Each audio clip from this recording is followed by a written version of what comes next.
And we're live on the internet. Hey, where'd your hat go? Hey, what's up? Headphones. Yeah, your headphone requirements requires Mike to take his hat off. I can get you in-ear monitors. Yay! Yes, please. Okay. Please. Stall for me, please. Hey, this is the pre-show where we talk about things what aren't technology. Oh, wow. Wow. Feedback. You gotta mute that. Done. Wow, hello. Hi, I'm Will. We're here today to talk. Mikey's here. Hi, Will. Elena's here. We're Hi, gonna Internet. do intros and stuff in a minute, but we have a newly stocked drinks fridge here in the studio. What? Yeah. Mm-hmm. It's that's the good news. The bad news, all liquid death. So, you know. It's awesome. It's good news for Adam. Yeah, Adam's strongly pro. Is my mic on? I don't know. It says I have no mic. I hear you. Well, thank you, Mikey. I hear me too. I'm gonna go make sure I'm on the right bus. Oh, thank you. Make sure I'm bussing Even up though here. they feel weird. They feel clammy. Okay. Where do I jam See if them? I can different. 1, 2, 3, Where this 4. goes. Oh. 1, 2, 3, 4. Really, you don't hear me? My levels are moving, aren't they? Let me check. Levels. We are professionals. I'm Don't worry, everybody. moving the levels. I'm getting them all moved up. Oop, wrong one. Elena, you haven't been in the studio since we started our new, Sing along? the new sing-along podcast. Oh. Sorry, I don't have other. Those are clean. Okay. I believe. People hear me. Maybe people Yeah, say hello. are off. Hello. You all are just jacking me up. Wait, tap on the mic. That just coming in real makes low. me Yeah, think I'll go turn it up a little bit. Yeah. Should I turn up the gain or the lead? Gain. my volume is quite loud, so if you can dial it down just a smidge for me. that She's would number be great. 3. I think she's number 1. Aw, thanks, Will. Okay, gain down. Is gain at the top, Adam? Yeah. It's the very top The one. red one? Okay, keep talking, Elena. Count backwards from 20. 20, 19, 18, 17. We're good. Okay. Thank you. Now I'm going to talk some. See, Willis had a louder voice than... Wow, this is really... Wait, I bet that's not the right one. 1, 2, 3, 4, There 5, he 6, is. 7, Now I 8, can hear 9, him. 10. Now I can hear him. What? Yeah, So the pre-show thing is is- sound check. The producer one isn't actually labeled. It's the wrong... We have it plugged into 4 now instead of 5. Oh, that was me. Yeah, I'm moving it over. Whoops. Okay. Yeah, the whole point of having those labels is that they have to be right. Yeah. Somebody's Well- got to read them, though. I just broke something. I'll be right back. That's okay. We don't need that. Do we? Hello, Internet. Hello, Internet. Hello, Mikey. Hi. We got Adam. twinners over here. We got 2 framework laptops. Yeah, I know. Like Crazy. twins. Right? Twinsies. Also, can I get the HDMI drop? Should I show slides or no?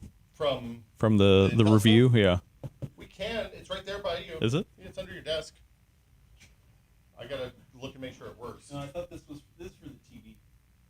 There's one for the HDMI too. HDMI 2, the sequel? They introduced a sequel? HDMI harder. Nice. Hello, Internet. Sound check time. Said it's Elena's turn to sing. You don't want It's that. this one. Trust me, you do not Okay, want that. Thank you. Oh, you know what? This isn't going to work. You have HDMI on the laptop? Well, I do, but it's disabled in Windows or Linux. I mean, Oh, because you use. because I use the VM. Yeah, Well, Linux. yeah, better Linux. choice. Gotta than love Jeez. that. I could fire up my VM. Oh, you're a VM. Got him. Sir. Yeah, boom. Got him. We're ready today. Oh, Yeah, everybody's loaded for bear. Yeah. Oh. Huh. Okay. Well, yeah. I'm gonna have to. Okay. Okay. Never mind. We're not showing slides. Go Yeah, no check out slides. PCWorld.com. Read Elena's. Wow. Yeah. Violence. That's what I think of HDMI 2, the sequel. maybe we should just gotten you on DisplayPort. Wait. How about this? Where's this? You're nailing it. What are you trying to do? Where's the duck? I see it. Oh, no. No, that thing is profoundly annoying. Just As Mikey annoying likes as it. last week's thing? quick update on the flower from last week. Oh, okay. The everybody in my house hates it. Why'd you I'm buy it? shocked. Yeah. I just want you to know hard to I'm believe. absolutely gobsmacked by this news. Just to be clear, I'm also on Team Hater, but I can't show that because, You just revealed everybody it, hates sir. me. Yeah, no. I mean, just people here, revealed the it. internet, it's fine knowing. It's just my wife and daughter can't know You that don't I think they also would hate find? it. I just keep hiding it in different places throughout that. So it's a flower from Super Mario Wonder, the little annoying flowers that talk in the background. Yep. And it says Super Mario Wonder flower stuff randomly throughout the day, and also says things like, Dude, that's not okay. Yeah, no, it's bad. It's real bad. Anyway, it's cute though. Is Is it though? I think so. Is No. it? Is it? No. It's as cute as this thing is. Oh, dude, that thing's the best. No, Yeah. that's. I love that thing. Can I have that, please? I just want to see it for a second. Oh man, Will's a parent. I can't He's reach now. The worst I kind know. of parent. I'm a good parent. Anyway, we're here. We are. Everybody's Yeah. phones and laptops silenced, Mikey.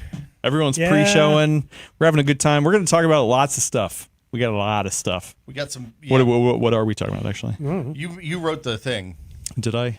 Are you sure about that? Yeah. 270K plus Windows 11 is going to be good somehow. BitLocker, because we love BitLocker here at the Full Nerd, and It's the guy who created and BitLocker. more. Look, he's Yeah. right here. Mikey BitLocker. Mr. BitLocker himself Yeah. is here with us. Nailed it. Who did that? I kicked something. As one Gotta does. yeah. As one does. Oh, well, real quick before we start, what do you think of the Strawberry Terror? I love it. Really? I love it. Is this okay. a sponsor? No, I wish. Is it fizzy or is it flat? No, it's fizzy. Yeah. Okay. Second favorite after really? the apple cider one. Oh, that's funny. See, you like the fruity stuff. I don't do. like this that much. Wow. It's okay. I I mean, do like the fruity stuff. I got a 12 pack, so I'm gonna drink it all. But I had a punishment flavor of take some home for me. Polar the other day that was, it was chili pineapple mango. It was like a chili, it was supposed to be like a mango you get like with the stick on it for the Frutero. Oh, okay. And it was bad. It was really, really revolting. So don't get that one, I guess. boom, got him. Yeah, we're not going to get that Polar money now.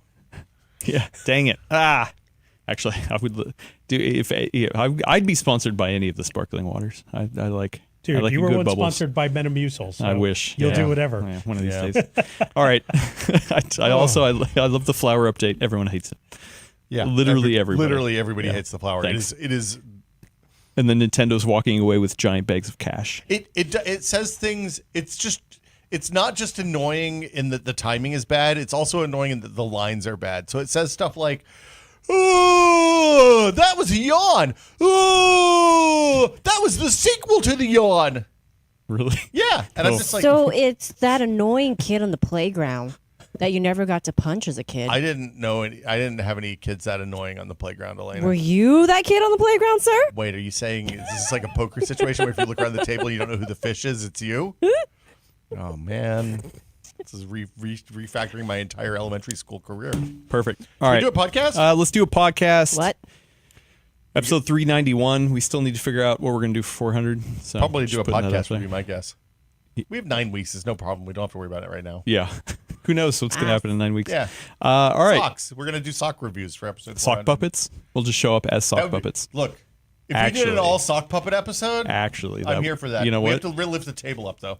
Dang. Wait, does episode 400 match April 1st? No. April 1st No. is That's literally like 2 next weeks week. from now. No, next Wednesday. Really? Yeah, next Wednesday next week. is April Fool's. Dang it. I thought we had an idea for something. We did Yeah. have an idea for What was it? something. And I Does forgot. anybody remember what it was? I do. Oh, okay, perfect. Why didn't you remind anybody? Because it's supposed to. Never mind.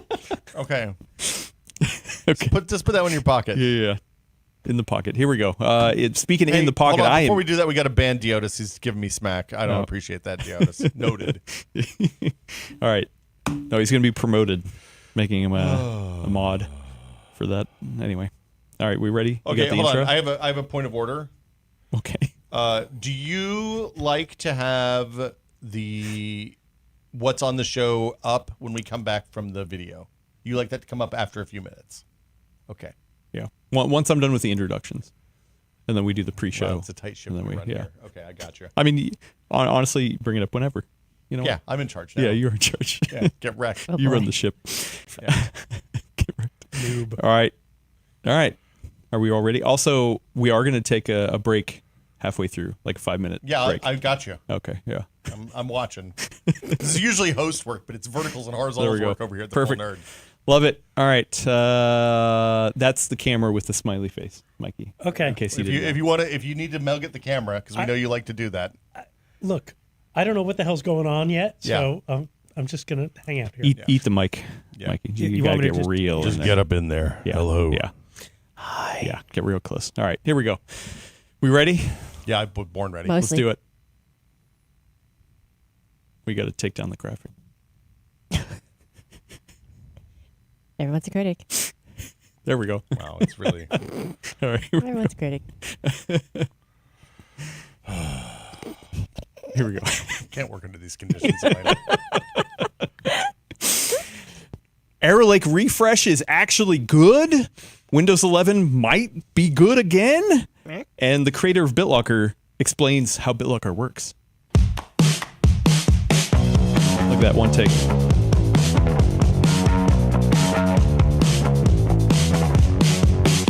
And welcome everybody to episode 391 of the Full Nerd Podcast. PC World's premier podcast offering level-headed opinions about PC building news. That was a dramatic pause. It was. I'm your Very fill-in host, Adam Patrick Murray, but I am not alone. We have a full table today. do. It's not just the full nerd, it's the full table. And to my right is one Elena Yee. That's Hello, me. Elena. You're fresh off of the show floor from RSAC. I wouldn't say show floor, but yes, I have been okay. there, Yeah. sitting there, Yeah, watching. we're going to catch up Taking about notes. that. To my left, also fresh off the RSAC bandwagon, is one Mike Danseglio, friend of the show. Hi, For people who don't know who you are, Mike, who are you? I am Mike. I'm a security guy. I do a lot of cool, different security stuff. I'm actually in town for the RSAC, and thought I'd come on the show. And he's currently hacking your computer right now. Well, but no, he's a white hat, but he wears black hats. They look cooler. The white hats are just, they stand out in a Yeah, you crowd. look like a dweeb. They're really obnoxious. I know, but so. But they're it's like better for sun protection. You won't That's get so warm. Very bad good point. bad messaging, though. You can't call yourself a white hat and then Look, just wear black hats. I am always on brand, my friend. Don't push Okay, it. all right. Speaking on brand is one Will Smith running the verticals and horizontals. Hello, Hi, Will. I'm Will Smith. I'm running the verticals and horizontals. That's why Hi, you're over hello. there at the end. Yeah, that's why I got have to be the closest button to thing. the button. Look, and now we can talk about what we're talking about this week. Oh, The yeah. introductions are done. There it is. Look at that. Yeah. On cue. Yeah. Love it. Perfect. No notes. Perfect. So before we get into the meat of it, which we're going to talk about Arrow Lake refresh reviews, I have them right here. Those are the CPUs in that box right there? No. Oh. The So then box this, is you empty. lied to us Yeah, just it's, now. it, You know it what? looks like interesting. Keep Something on things the table. Anyway, we're also going to talk about Windows 11 because, Microsoft not? says, we heard you. We Yeah. want to make some changes. Look, they're apologizing for their crimes, and I'm here for it. Yeah. And then we are also, like I said in the intro, joined by the creator of BitLocker to talk about BitLocker. So if Yay. you have questions about BitLocker specifically, get them in the chat and we will Please. answer them live here on Please. stream. Before we do, I do want to mention that everybody is sick of talking about DLSS 5. Are they? Yes. Actually, no, I don't think so. It continues to happen. But Will and I are going to stream on the PCWorld channel tomorrow. Yeah, we're just going to touch the fire. We're gonna stream the footage that I took during my DLSS 5 briefing. We're gonna talk over it. We're gonna talk about the briefing. We're gonna talk about the footage that I got. It still boggles my mind that there's not that many people who actually have seen DLSS 5 in person outside of NVIDIA, which I think is number one of failing on NVIDIA's part to launch it at GTC, which a lot of consumer people aren't there. They've done a full, we'll talk about it tomorrow, but they've done a full damage control circuit that started with the children are wrong, and then they transitioned to, well, maybe we communicated this poorly, kind of, but not really, to Jensen was on the Lex Friedman podcast, the official podcast Really? for apologies. Yeah. I missed Yesterday that. or the day before. So, What an arc. yeah. That's funny. Yeah, 1 Okay. week. Life comes That's in great. fast. in Anyway, outside of Digital Foundry, I have not seen anybody else who has straight footage of DLSS 5 outside of Digital Foundry. Has Well, anybody outside of seen what they them? released. Yeah, outside yeah. of the controlled stuff. So anyway, we're going to stream it. If you want to show up, I'm going to make the posting after this podcast. What time? That's a good question. Tomorrow. Yeah, 10:30. I have When do you need to leave? I think I have to be done by 1, maybe. I can't Okay, remember. yeah. We can figure it out. Yeah. It's 10:30, 10-ish. It'll be on 30-ish YouTube in a couple on YouTube. hours. Yeah. Look for the link. The Pacific time. yeah. So it'll be interesting. We'll talk about it. If you are not tired of talking about it, we're gonna look at the footage. It's gonna be fun. Hey, I'm gonna give you a sneak peek. I think it looks worse in video than it does in stills. Yeah. So like we're essentially gonna do a point counterpoint. Yeah. On Adam and I are going to walk out of this one hating each other. Yeah, pretty much. Yeah. Anyway, let's move over to the actual episode here because we've got a lot to dig into. First up is reviews. Guess what? This is Arrow Lake, but refresh. I heard that there's hardware that's good. Yes. Well, and not even just good for the price too. Like good value, good speed, good performance, improvement over the last the non-refreshed version in every appreciable way. Is that fair to say? Yeah. I think so. Oh, Elena has an asterisk. Yes, I do. Okay. I'll wait though. Noted hater Elena Yee. Apparently, that's my new title. So I did the benchmarking. Okay. I worked with Elena to look over the numbers. She wrote an awesome article, which is linked down in the description, giving your 5 or 6. How many? 6 takeaways. 6 away. Yeah, takeaways. Yeah, key points. Yeah, really good article. Go read that. There's also charts on there. So if you want to follow along with the charts, yeah, go. The link is in the description. Once again, maybe somebody can put that in chat as well. And yeah, spoilers. When I was testing it, I first off ran the reran fresh 285K numbers. Mm-hmm. I wanted to, number one, compare the launch of 285K, which is the high-end Arrow Lake chip, to today. Because there's been a lot see what's happened in the a lot of people have done coverage and been like, oh, sweet. Arrow Lake has come a long way. And while I did see some gains in our test suite, it actually did not blow me away in any appreciable way. So okay. I was like, okay, yeah, I'm seeing some gains, but yeah, okay. Like the world hasn't changed. Yeah, at least in the settings that I ran with the hardware that I ran. And then I threw in the 270K Plus, which is the Ultra 7 chip. So I wouldn't call it mid-range. It's like mid-high range, right? There's the 5, 7, and 9. Yeah. But the 5, I would entry call point for high? Yeah, I guess. I don't know. Anyway. Upper middle class of CPUs. There we go. Yeah. I like that. Approaching upper class. Yeah. And as I was getting the 270K Plus numbers in, I was scratching my head and I was like, oh no, I did something wrong on the 285K numbers because the 270K Plus is beating it in almost every scenario or at least matching it. And so my first instinct, which what Gordon always taught me, was you probably messed something up. If it looks wrong, you probably messed something up. Yeah. And then I went back and looked and I was like, oh no, that's just, it is. Yeah, they had sanity numbers for you, right? Yeah. They had sanity numbers and yeah, you never know if it's configuration kind of thing. Even talked to some Intel folks and yeah, it was just like, oh wow, okay. So essentially TLDR is that the 270K Plus is a better 285K for less money. Yep. So it's faster than the 285K. Yes, I believe my strapline was a little better, a lot cheaper.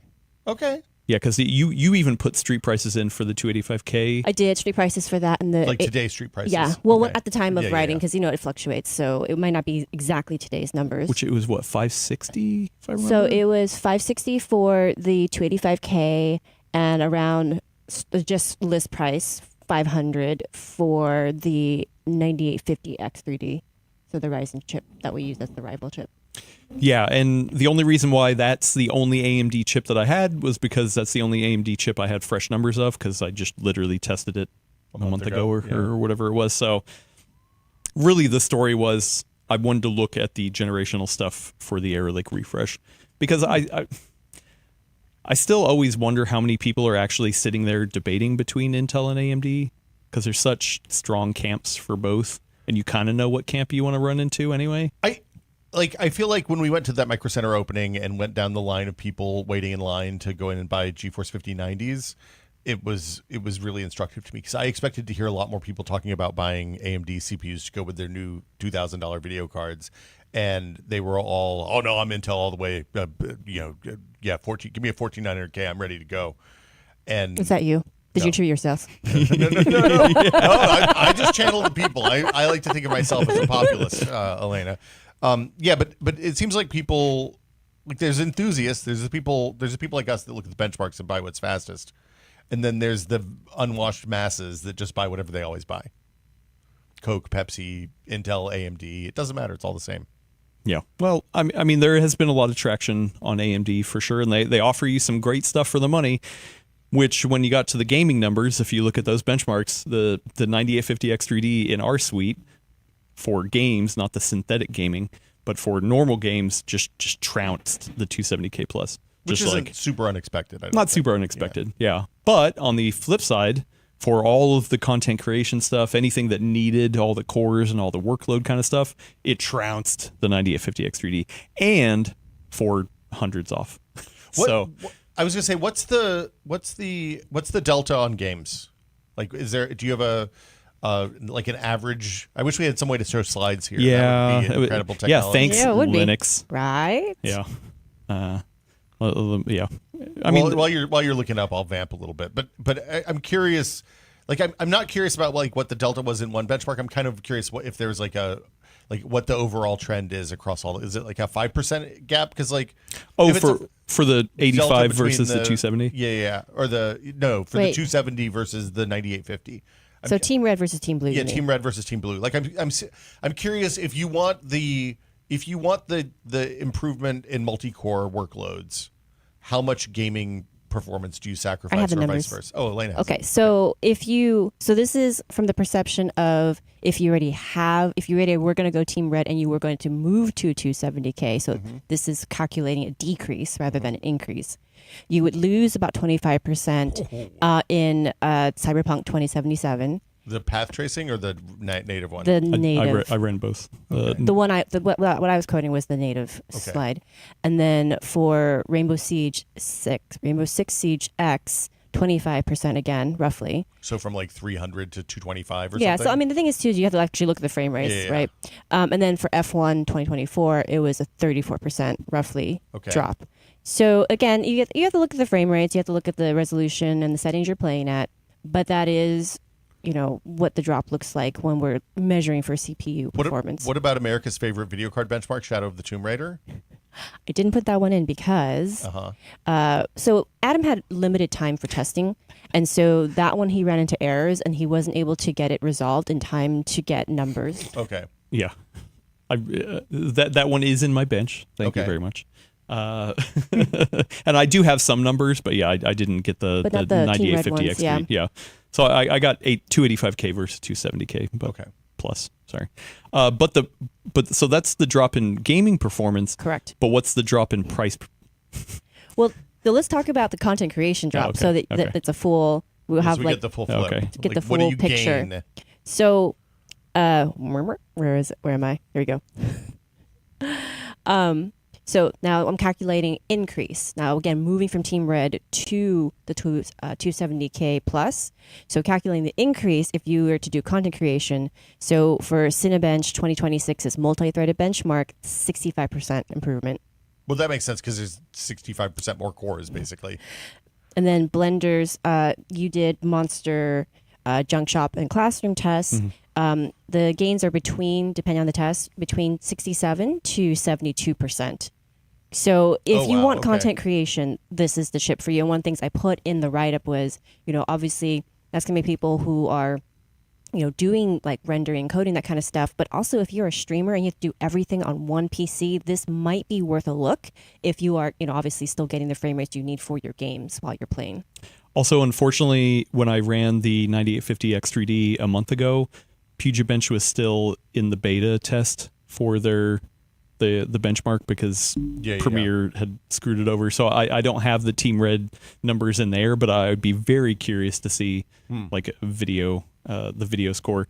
Oddly enough, there's one content creation thing that surprised me, and that was Photoshop. The 9850 X3D it like killed all of the Intel stuff. I was very surprised. I looked that up, and so the current understanding right now, take it with obviously a grain or rock, depending who you are, of salt. Wow.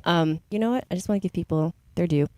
That it's thought that Photoshop is still largely single core Yeah. dominant. So that makes sense to me why you're not really seeing the same delta as you do in the very dedicated multi-core tasks. Because I think only like maybe more like the generative AI type features are relying on multi-core performance. But I don't think a lot of people are necessarily leaning heavy on that side of things when it comes to Photoshop work yet. Also, a lot of Photoshop stuff is memory bandwidth, so the extra cache will make a difference there, especially with single low multi-threaded.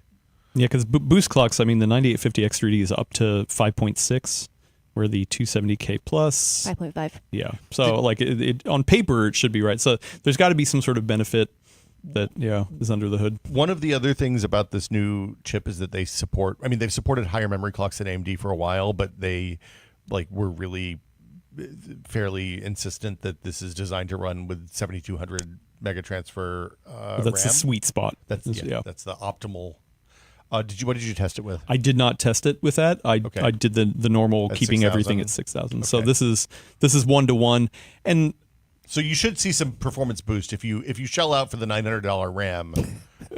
You're gonna see some real. The needle's gonna move. It's not even exaggerating that much Yeah, at this right. point. I mean, it's what it cost when we looked at it the other day. know. So Intel did send over a stick of RAM at 7200. 2 sticks. Oh yeah, two, one kit Yeah. of Dual 2 sticks. channel Yeah, still. and I wanted to test it. Number one, I ran out of time. Number two, it's hard to on one side be like, oh hey, you're saving all this money with the CPU, so why don't you pair it with a really expensive memory?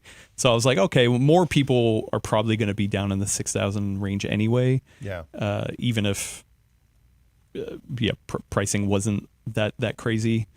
So yeah, I don't know. Okay. But yeah, so then the price difference. Yes. So the price difference, list price for the 270K plus is $299. So in my head, I just think 300. It's just easier that way. That's It's normal the person way math. way it should be personally, according to how I think. So 285K list price is $589. Street price $560. So that's looking at roughly like what, a 46% discount if you were to step down. Okay. Quote unquote step down to a 270K plus, which is not really a step down. And then compared to the 9850 X3D, that's about $200 in savings, or a 39% discount, so to speak. You're saving 39% roughly. Okay. So what it works out to is, the thing is though, is I actually did compare it to the 9800 X3D as well, which has a different price, because as we saw in the testing we did last month, they're not that different. Yeah, they're not. They're very close. So that one is doing a street price right now for about $420. So it's closer to $120 in savings. That's still 28%, but it's not as much of a delta. So that if you were like, I really want gaming performance only, it makes it a little easier to handle that bitter pill. I gotta say, as somebody who currently has a 7800 X3D in my editing rig or my work rig at home, now that I'm actually doing more video editing nowadays, Yeah. I'm like, wow, I really am looking at this, Changing the equation. wanting more Yeah. performance, because I don't really game that much on that system anyway. Like I put the 7800 X3D in there for more efficiency, and then I was like, okay, well, when I do game, I get an advantage of it. But I have been talking with other people who are looking at this chip and being like, hey, I think this is a slam dunk. I mean, other than the extenuating circumstances of pricing. So it's interesting because I'm in the similar. The thing that's hitting me on the 8-core machine at home is actually the Linux updates. What? Because I have a couple of things that require compiles when you run them. Oh. And they take so much like the 140 the 245K in the Stream Machine updates like that. Same software, same updates, same compiles. The desktop 8-core takes forever for the compiles to run, which nerd. Yeah, nerd stuff. I will mention the 270K Plus does use a little bit more power to get there. Yes. So under the most extreme workload, which was Cinebench all core, it was pulling around 40 watts more. Yep. Comparatively, which I did the math on that too. 9800 on the same. no, against the 285K. Against the So 285K. and we're talking about it's what is that, 385 watts, I think it is. Yeah. At the top. So it is using more. I did also run under a gaming workload, so 3D Mark Steel Nomad, which is more GPU bound anyway, and it was almost exactly the same power wise. So what did they change? Oh, and it idle. Yeah. What did they change to make this fast again? So for the first time. For the first time. For the first time. I have thoughts, by the way. My asterisk is still standing there. Yeah. I do want to point people to an interview that we did with Intel over on, or I guess here on the Full Nerd channel. I did a Full Nerd Extra Edition where I talked with a couple people from Intel about their iBot stuff, so we will get to that in a second, but also APO and other performance enhancements. But we didn't go too much into the actual architecture enhancements. It's the same architecture, added cores. Really on the back end, they were talking about efficiencies that they found in terms of the scheduling. Like they what was it, 800 megahertz boost for like die-to-die latency. Well, that's increase. a change on the die, right? Like that's a thing you could adjust before, but they're shipping at a higher clock speed for that now, I think. Yeah. So there's enough there that they found that was just like, oh, okay, wow, this is kind of a big deal in terms of efficiencies that they were able to get out of it. And that's not even talking about the iBot stuff. Did you want to get to your asterisk before we get to the iBot stuff? I think so. Actually, I do. Yeah. So just a couple of asterisks. For that power draw, if you do the math, it is about an 11% increase in power draw. From the 285K to the 270K. From the 285K to the 270K plus. So the 270K plus is drawing more energy. And one of the things I do note is that compared for the benchmarks that we did, which is a limited set, all things considered, right? So like obviously if you're in the market for anything, look at other reviews, look at everything that applies to your use case as much as possible. But from a general perspective, you're actually using 11% more energy to get about roughly 4% at most more performance compared to 285K. So what you're really saving on is the upfront cost of the chip, right? Yeah. So depending on where you live and what electricity costs are and how much you plan to use it for the things you do, that may end up entering your calculus, right, for what's the best for you. So that's one thing to note. And the other asterisk for me too is that I really think that it's a sign that we are emotional creatures and we respond to environments based on the context of the time. Because I think if it wasn't for the price, everyone would be very, very subdued about this launch, even though it outdoes the 285K. I don't know, man. Cheaper and faster and it's a good thing. It's a good thing. Yeah. I just think though that it is, to me, from looking at a broader perspective, that this is a sign of just how gross it is right now to build PCs, where you think, oh, okay, great, I can save $200. How much percentage of a RAM stick, DIMM stick, that will that get me? Yeah, right. Or a filler, But I mean, it's a situation where they released. Honestly, this reminds me of most of. I know I'm the Raptor Lake stan here, but You are. I don't know how that happened. 100%. Raptor Lake killer is what I am it is. also the number one killer of Raptor Lake CPUs in this office by a huge margin. This reminds me of the 14700K, which when it came out, Adam was like, "Hey, this is faster. This mid-range part is faster than your 13900K." I was like, "No way!" And then we ran the benchmarks. I'm like, "Oh wow, this is actually smoking fast. Like, and it's $200 cheaper than the 13900K was. That's amazing." I was excited about that then. That was before we realized that those CPUs were all doomed to fail. But like, it's a faster, cheaper part that beats the previous flagship is worth being excited about, even in the otherwise grim context of our times. I'm not saying it's not. I'm just saying that I just want to mark this because at some point I'm going to reference this in the future, hopefully. Is this like when Barry Bonds and Sammy Sosa were hitting home runs like crazy, but they were all juiced out of their gourds? Not quite. Okay. More like when people say something where they're like, it's not enough for me. I'm going to be like, remember this? Remember when you were so excited? I still got to get to the usual caveats. This is essentially probably a dead socket. Like this is probably the last Nova Lake's CPUs. gonna have a new socket. Yeah, the Nova Lake's gonna have a new socket. I mean, maybe they'll have more refresh parts out of this.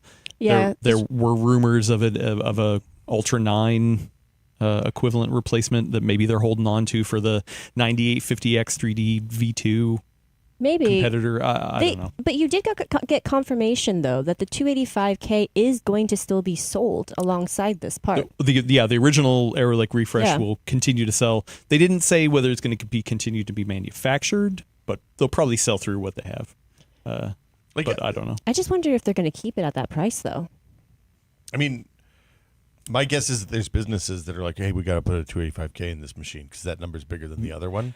I mean, we do know somebody who was like, wait, that number's bigger. Why would I not get the bigger number? Look, when you have the bigger number, it's hard to go back to the littler number, Adam. That is a well-known. If you're driving a 5 Series Mercedes, you don't drop down to the 3 Series. Yeah. You get a 7. So know? if you appreciate socket longevity, then it doesn't matter that this is coming in cheaper. Then you're going to want to look at AMD anyway. So like this does not change that One equation hopes. for that. There's no promises. Yeah. But one hopes. Also, if you're already on Arrow Lake, Oh, that's loud. wow. I have no idea Somebody where that came needs from. to be that stream machine. Somebody got mail. Yeah. You've got mail. I totally forgot what I was talking about. You were talking about socket longevity. if you're already on Arrow Lake, then you're probably not looking at this as an upgrade part anyway. I mean, I guess you could if you're going from like a 245 to a 270 plus or something. But I did have a couple people ping me and be like, "Oh, hey, I have a 285K. Should I upgrade to the 270K plus?" And I was like, "No, I don't think so." Not for the games that you get. No. Even if you just have the cash laying around. Look at you, you fancy person. Yeah. It still comes with all the usual caveats. As it Can we talk about iBot Yeah. or bot? Bot. the Intel binary optimization tool, you mean? Yeah. As part of the Intel performance platform package? Yeah. I mentioned in my write-up that this is I quote myself here. iBot is a part of it.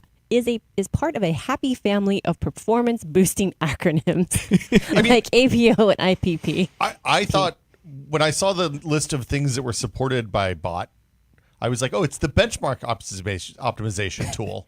No. I did mention that in my interview too. Yeah. The response was funny. What did they say? Absolutely, we are optimizing for benchmarks. Sure. I mean, no, it was a really clever question. I really appreciate that question because I'm going to keep stealing your thunder here. Sorry, it's on my mind too from having written it up. Is that part of the interview, and you should all check it out. There is a dedicated 35-minute interview with 3 members of Intel's team, including Robert Halleck, including friend of the show, Robert Halleck. And they talk about the different aspects of iBot. It's more of like an overview as opposed to a super deep dive about some of the technical aspects, but it's really helpful to wrap your brain around it and how it fits in with APO and some of the other things that they have going on for performance enhancement. But one of the questions that Adam asked was, so how many titles does this support? And they said, 12 at launch. And he said, well, it's funny. He didn't say it quite like this, but I'm paraphrasing. He said, well, it's funny. A lot of those tend to overlap with the ones that people use for their benchmark suites. Weird. And the official line was that, they're targeting games that everybody plays and are very popular. But like Shadow of the Tomb Raider. Apparently. Cyberpunk's in there. So you will see in our chart that there's numbers for standard run and then with iBot on. Yeah. So to back it up, the IPPP, the Intel Platform Performance Package, is actually, I think, a good thing. It's their attempt to try to wrap all of these drivers into one installable. They claim that this is going to be the thing going forward, that you can kind of compare this to like a driver package, right? It's going to optimize a lot of stuff. When you get a new Intel CPU, this is what you want to download because it not only contains the APO and iBot stuff, but also updates. So how do they you have to install this from Intel, or does this get delivered over Windows Update, or is it like automatically installed? It's not on by default. So the package, the IPPP, like these are bad it can, just for the record. It can Fair get pushed. engineering. It can get pushed from the vendor, like your motherboard manufacturer, right? Like as part of like the SUSE driver update tool or something like that. Or the Intel God, what is that Intel software thing? Software update. Yeah. Intel software. Actually, I just got the IPPP on this you machine. You got PPP'd? Yeah. Okay. On this By machine this Intel. morning. Yeah. Perfect. And I don't know. I don't know why. okay. Why are you giggling? There's nothing wrong about being PPP'd by Intel. It's just the acronyms in general. I mean, it's hard. Yeah, I'm not going to say the whole thing. Tongue twisters. Anyway, so there's different ways that you can get it. It's going to be on the Windows Store, all that kind of stuff. For but that part specifically. for that part, yeah. 'Cause And then iBot is not. Yeah. So and once you download that, APO is on by default, which APO is different than iBot. The way they described it is that APO is more software optimizations, where iBot is more hardware optimizations for code. I think the way they described it, and again, because I listened to this a lot, is that APO is more like system level optimization. So like within the operating system. So as you said, software based. Like some of the examples they used were like thread, like the scheduling, versus for iBot, which is more machine code related. That is, where did I have it in here somewhere? Oh, I think I must have taken out that thing. But like they actually talk about the specific things that each one manages. And so if you want to dig into the details, obviously check out that video. iBot is more of pairing your hardware with like a specific profile of optimizations. Okay. So it basically, I don't know if this is the best analogy, but the way I put it in my article was that I think of it as kind of sort of like a matchmaker, where it looks at your hardware and says, oh, you'd be best off with this set of optimizations to improve your game performance. And then it does that. And this is because they're saying there are things that are coded for consoles or Team Red CPUs or legacy things that they're trying to optimize to run efficiently, which this is some of the same stuff they've been doing on the graphics side. Yeah. Right? So many of these problems that they've been having on the Intel Arc side is that things weren't designed with Intel Arc in mind. What Crimson Desert came out didn't run on Oh, Arc at yeah, all, right? Yeah. And so like, get a refund. Oops. Yeah. So like, I think they're learning a lot of those same things and applying it to the CPU side.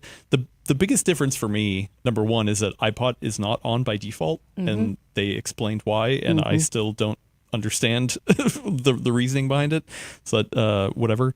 But then also on the other side is that when I look at that list of supported games, my mind immediately thinks, okay, well then all the other games are not optimized, right? Like that's where my mind goes.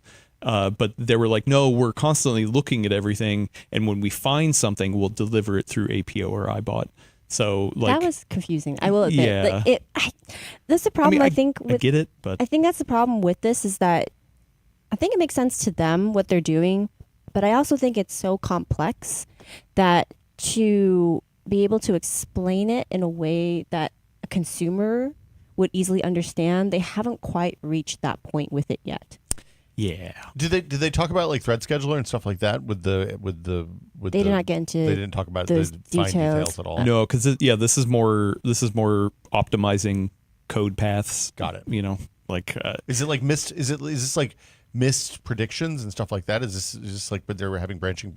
Like they didn't talk about how this actually works at all. It seems like. I mean, a little bit, Yeah. but not a ton. It's still a little bit of magic fairy dust, right? You turn it on, it does work in Yeah. the things that I tested.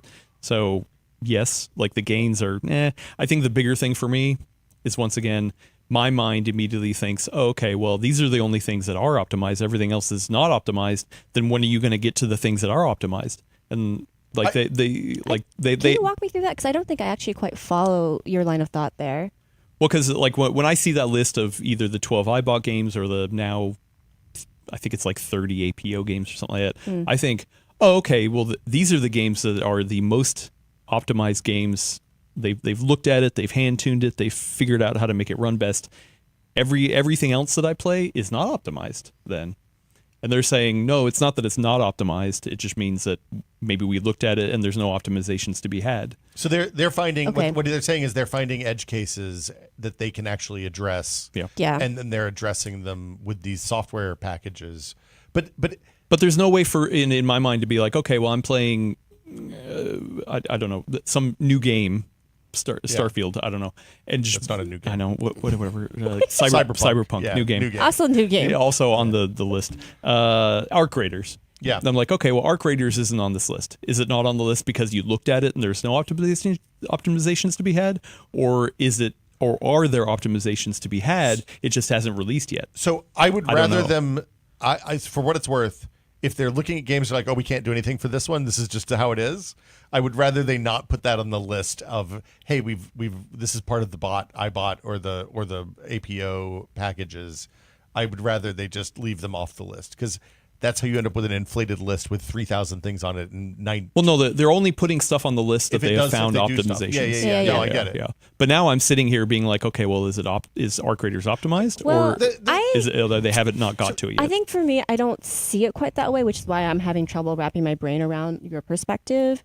I think for me, the way I hear it is more of, so one of the things I talked about in your video is that the reason they haven't turned this on by default is because they know that gamers can have very strong reactions to things that they're not used to yet. So they're going to leave it as a choice for them to try. And then I guess maybe as people get more used to it, or see that maybe the coded message here is that as people see that it actually works, then eventually they might turn it on by default. But I do think there's a lot of sensitivity, especially having seen some of what's happened in previous, more recent CPU launches, that if you have something on by default when it's being tested, people get really mad that you're trying to, hide what the real performance is. So my guess is that maybe there's something around that.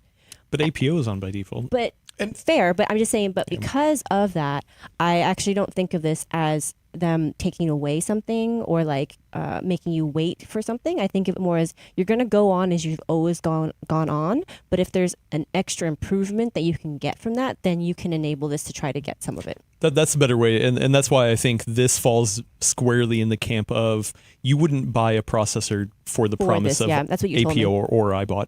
I would never go to somebody and be like, oh, hey, there's a chance that maybe it'll be on the list later. Yeah. Because you don't know. Yeah, because they specifically also said that too, where there's no like planned like Cadence or anything, timeline yeah.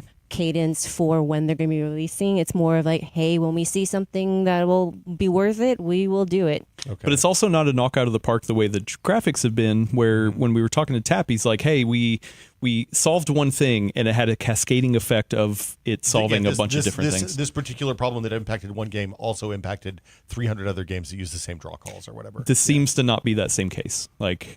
So yeah. So that's why I think it's an interesting little side note, but I didn't do a ton of testing. I only ran it on a couple things just to double check. But I was like, okay, cool. Yeah, it works. But for me, the fundamental problem here is that it's great that they're doing this work.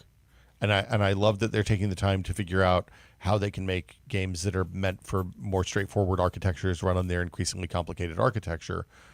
But when they bury it under some applications that normal people don't know to install or don't install, then it's like, we all know the power of defaults, and by not shipping these things as the default, then like they might as well not exist for like 95% of the audience.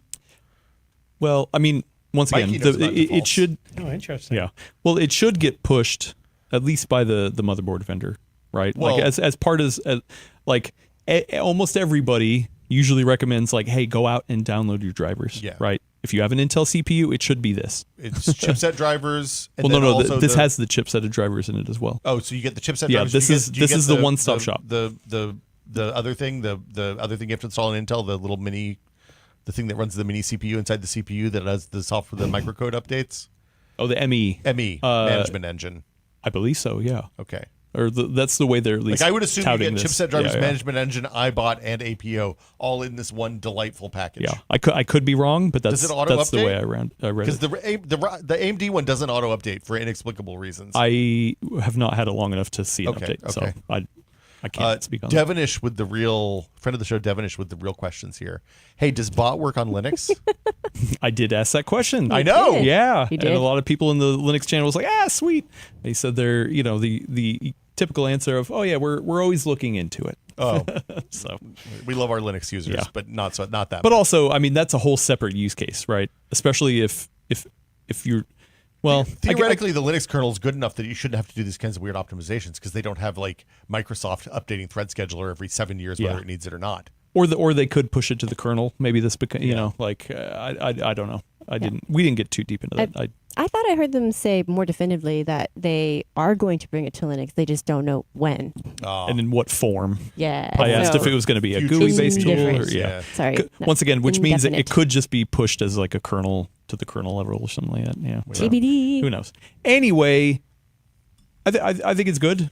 Yeah. It is something happy, positive to get excited about. If anything, my barometer is to load up YouTube and look at all the thumbnails, and I did not see a burning dumpster at all, or angry faces, or anything like that. So I was like, oh, well, it seems like all the YouTubers liked it. So hold on.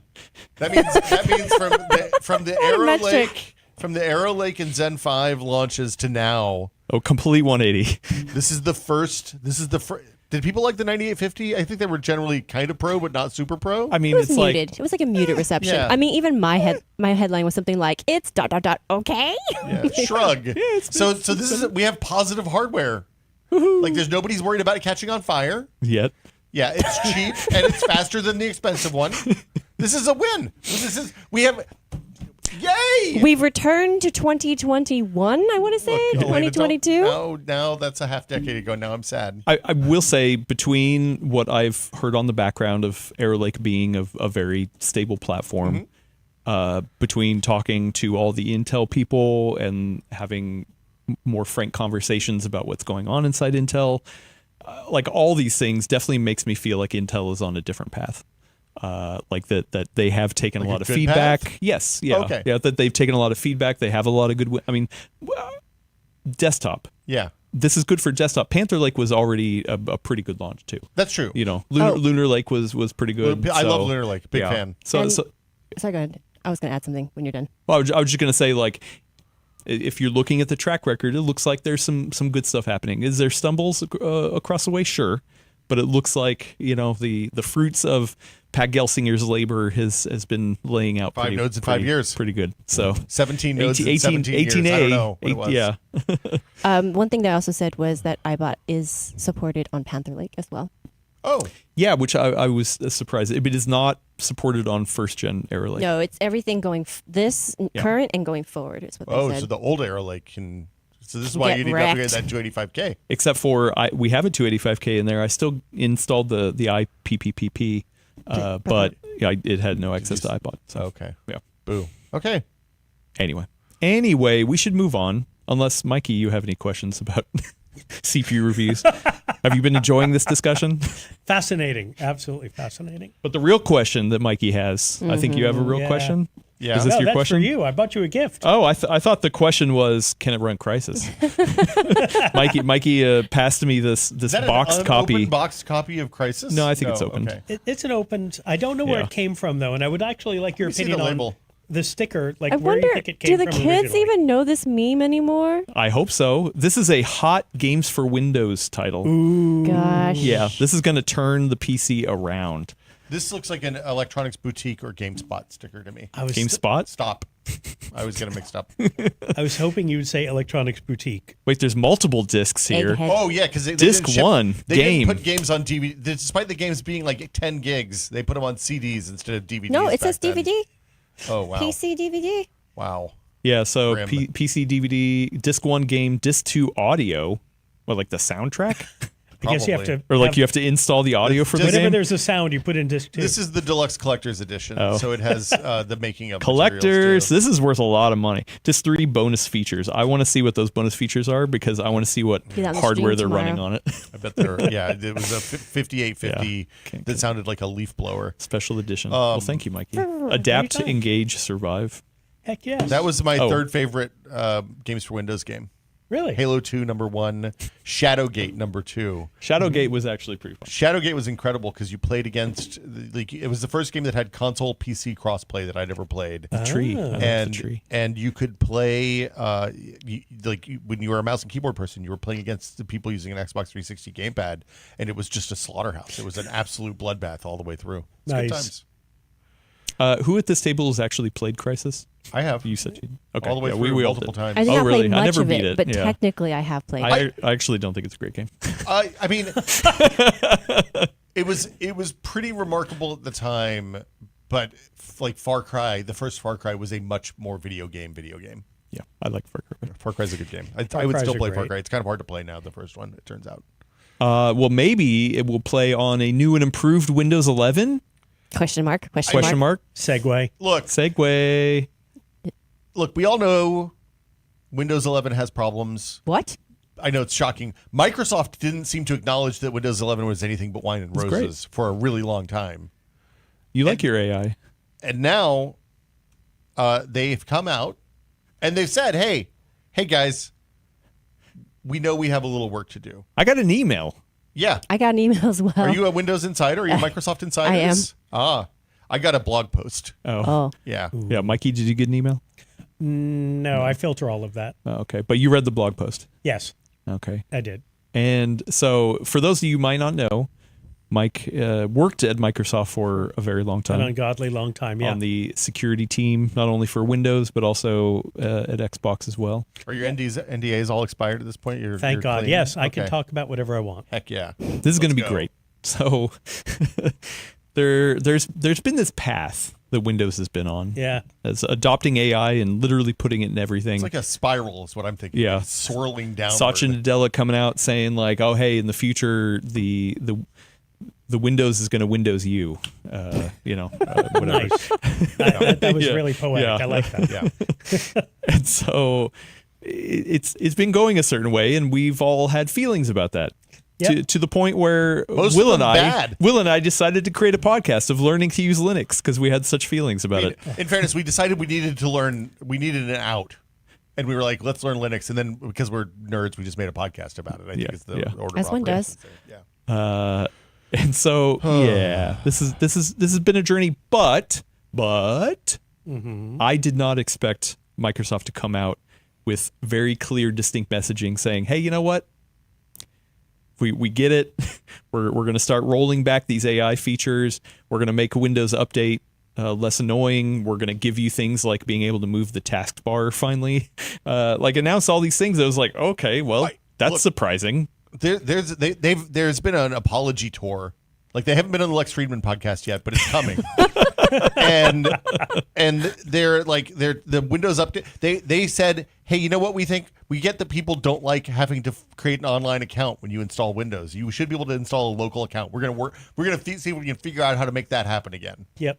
We're like, hey, you need the NRE OBO or OOB or whatever. I'm going to say OBE something controversial bypass here. NR. Hot takes from Elena. I'm actually okay for most people having a Microsoft account as a requirement to log in. And here's why.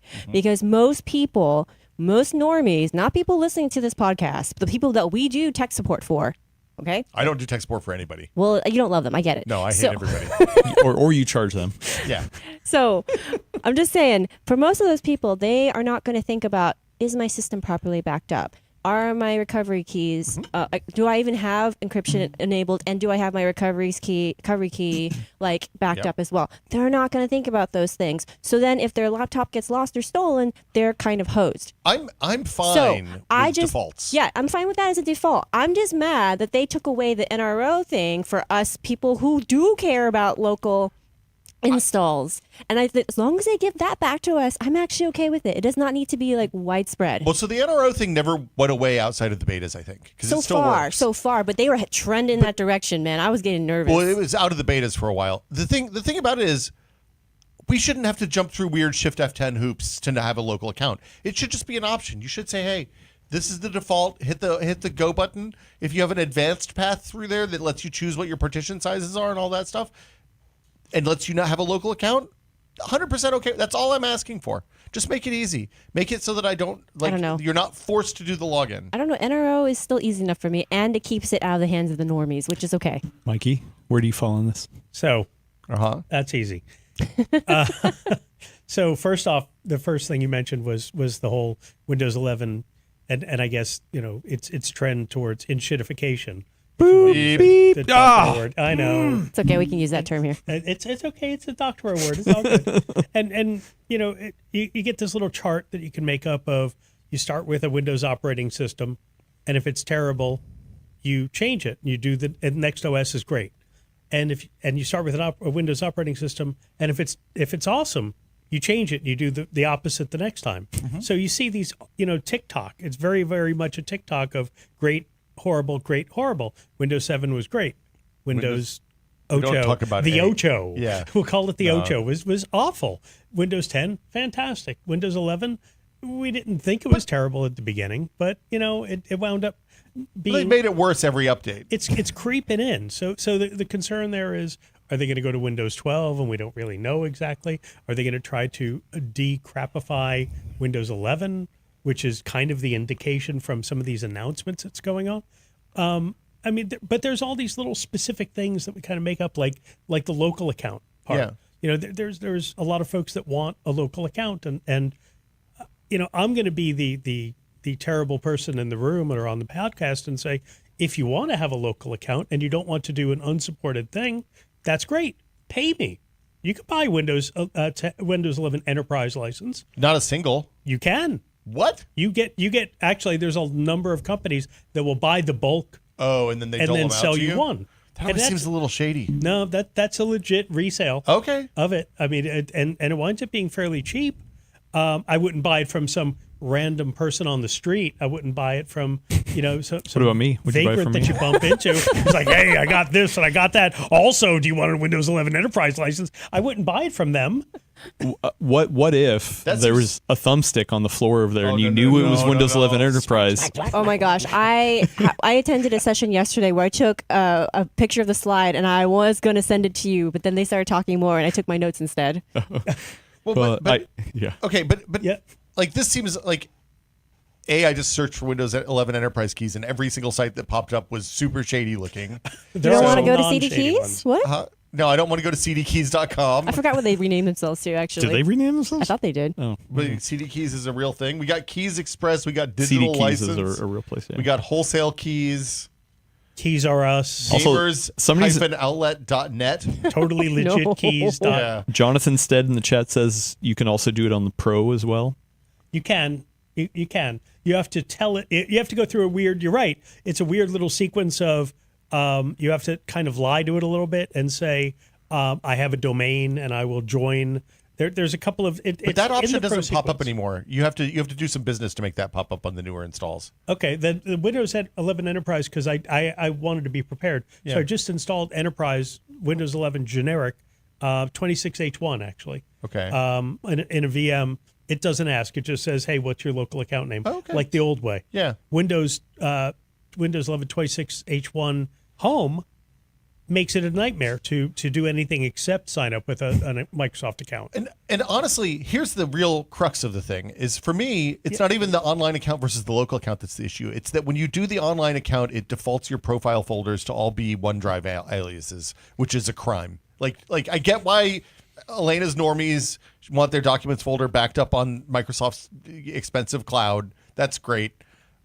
It is such a pain in the butt to un-F that up when the installer has done that. If I just want them to be in a folder so I can just do normal folder business on them. What are you, an old person? Yes. Yes.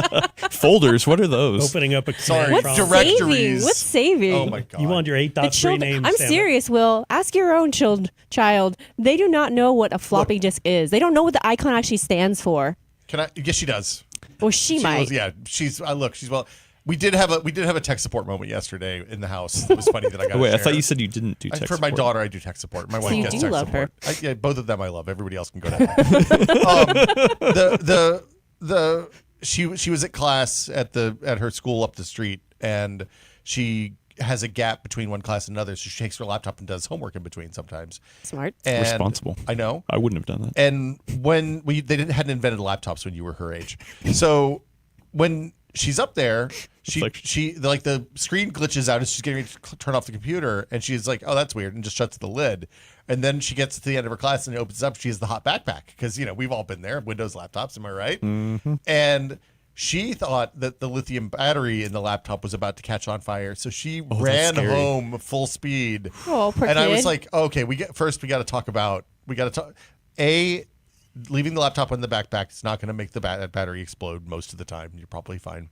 Second, if you think that you have a bomb in your backpack, Don't carry the it. answer isn't run fast. Yeah. And take it home. Because then you're just going to look awesome with fire trailing behind you as you run down the street. Wait, I mean, that would look You awesome. should or look shouldn't cool. do that. I mean, I told her she shouldn't, but I was like, you would look really cool in a blaze of glory kind of way. But I was like, that you could hold the backpack out. Even better, you could take the laptop out of the backpack and hold it in your hand, away from the other flammable things. And she's like, oh, Well, yeah. if it explodes, though, it's probably better that the backpack has a marginal amount of safety around it. I mean, maybe. I don't know. I told her to just call me when she's like worried something's going to explode next time because we can talk through it rather than run a half mile or 3/4 of a mile home full Just grab speed. the hose, You know water what, down. though? Yeah, just dump it in the box of sand. You carry a big bag of sand around with you, right? Yeah. Anyway. Okay, so what, to answer your question, though, 26H2, the version towards the end of the year, Windows 11, they're currently 25H2. experimenting. Sorry? 25H2. 20 the one that will be coming out late this year. Late this year. Okay. Microsoft has a feature, I think it's in the Canary channel, where they, during the out-of-box experience that you love, they actually ask you to give a name to your profile. Oh. And they will name the folder that name that you provide. Oh. Yeah, that's the new news that just came out that you can That's finally nice. rename your user directory folder name. So it's not just your username. No, so it's not just the first five characters of your email address, which I think is so That dumb. also sucks. Yeah. This This is why I do local accounts. This is why local accounts are the right answer. Also, even if somebody was like, you can just delete OneDrive after you install, it doesn't matter. The file structure is still there in that way, even if you delete OneDrive. So. Yeah. Like then you have an even worse situation because it's like your username, your C users, your username, and then a bunch of OneDrive nonsense, and then your documents and and desktop and music and videos and pictures. I think downloads is immune to this, which is why downloads becomes the most popular folder on my computer. If I've forgotten to do that, there's a list. Should we go down the list of things that they're fixing? Down the list. Okay. Or have said they will said fix. they would like to Yeah. fix. Well, this is a list of things I've seen, and there's a handful of things in Pavan's blog post, right? But then there's some other stuff they talked about in other places. So the one that made me scream in rage when I saw this was that the start menu uses web APIs to draw stuff now, which they like Not 5 years shocking. ago they were like, this is a great idea, it's going to make this more accessible, blah blah blah. It turns out it's just the recommended section, but it was using React and then it was generating some XML off of that, and that was taking. This is going to shock you. The web rendering stuff took a long time to run compared to running C code on your personal computer. What? Yeah, no, right. Who knew? I assume they're also running like React to pop up the new fancy right-click menu, since that takes 300 milliseconds to load now too. They didn't talk about the like basic UI stuff being slow as hell. The forced account install we've covered at length. Taskbar customization Adam mentioned, so you can put it on the side or the top, which was like on You could do table that in Windows stakes. 7, if you have an which is ultra irritating. wide monitor, using the bottom like 8% of your monitor for taskbar is the stupidest possible thing. A Windows update, you can schedule one reboot a month is what they're promising now.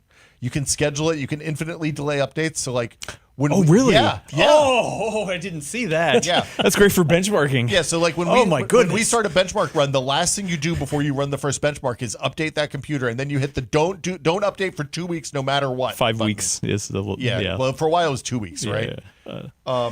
So File Explorer perf was specifically mentioned in the blog post.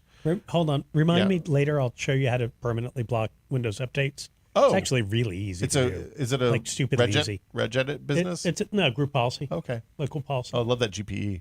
Can't do that on home though, can you? If I had HDMI, I would just demonstrate it for the Well, class. I mean, but look, let's not get but crazy. I don't want to touch HDMI in this. I can Yeah, give you don't know. HDMI. It's floor HDMI, You can have HDMI here. just like It's floor clean. USBs. Look, I ran it. It's farm to table HDMI right into the capture port on the machine in there. An improved feedback hub was mentioned in the blog post, so you can give feedback about how Microsoft's doing.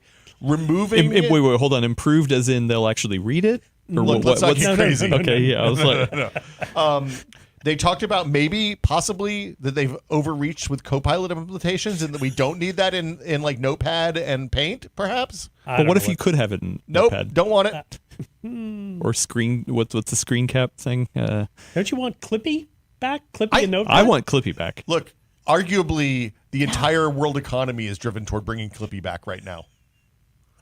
Right? I like. Elon Musk's out there talking about a terawatt of AI data centers just because he wants to bring Clippy back. That's right. Yeah, so this is your fault, Mike. No, it's not my fault. It's not, but Bill Gates having a nuclear reactor, Yeah, that's awesome. yeah. That's I mean, his finger. right on the button. Just what we Can't need. go wrong. So those are the high points. I also have a note in here that says figure out how to mute the notifications on the stream machines. If Microsoft could get out on that, that would be fantastic. That would be too. great. That's awesome. I like it feels like these are a large number. Like they didn't mention that Task Manager now takes like 5 minutes to load and sucks. That's a real bummer. Seriously. Yeah. Like I'm at a point now where I use Windows like once a week, basically now, whether I need to or not, because I have a thing on Monday that requires Windows, and it's shocking coming from the Linux side where everything is incredibly crisp and fast and snappy, how slow Windows 11 feels.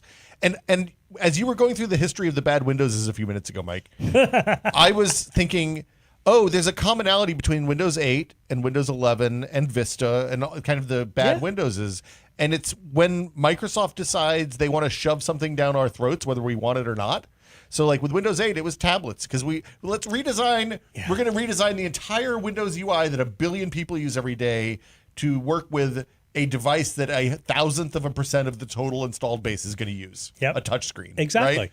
With Vista, it was actually I don't know what it was with Vista. It was probably database was all files or drivers. something. Yeah. It was just all drivers, Yeah. man. Nobody had new drivers for that thing. Yeah. Well, and also the main Intel integrated graphics didn't run on the hardware couldn't. Anyway. Yep. Windows 11, it's jamming AI down our throats. They're goose feeding us. We're the funnel. Well, we're the goose. Windows 11 is the funnel, and AI is what they're jamming down our throats to make us into delicious foie gras. Beautiful. Yeah. Okay. That's not inhumane at all. No. Okay. I mean, look.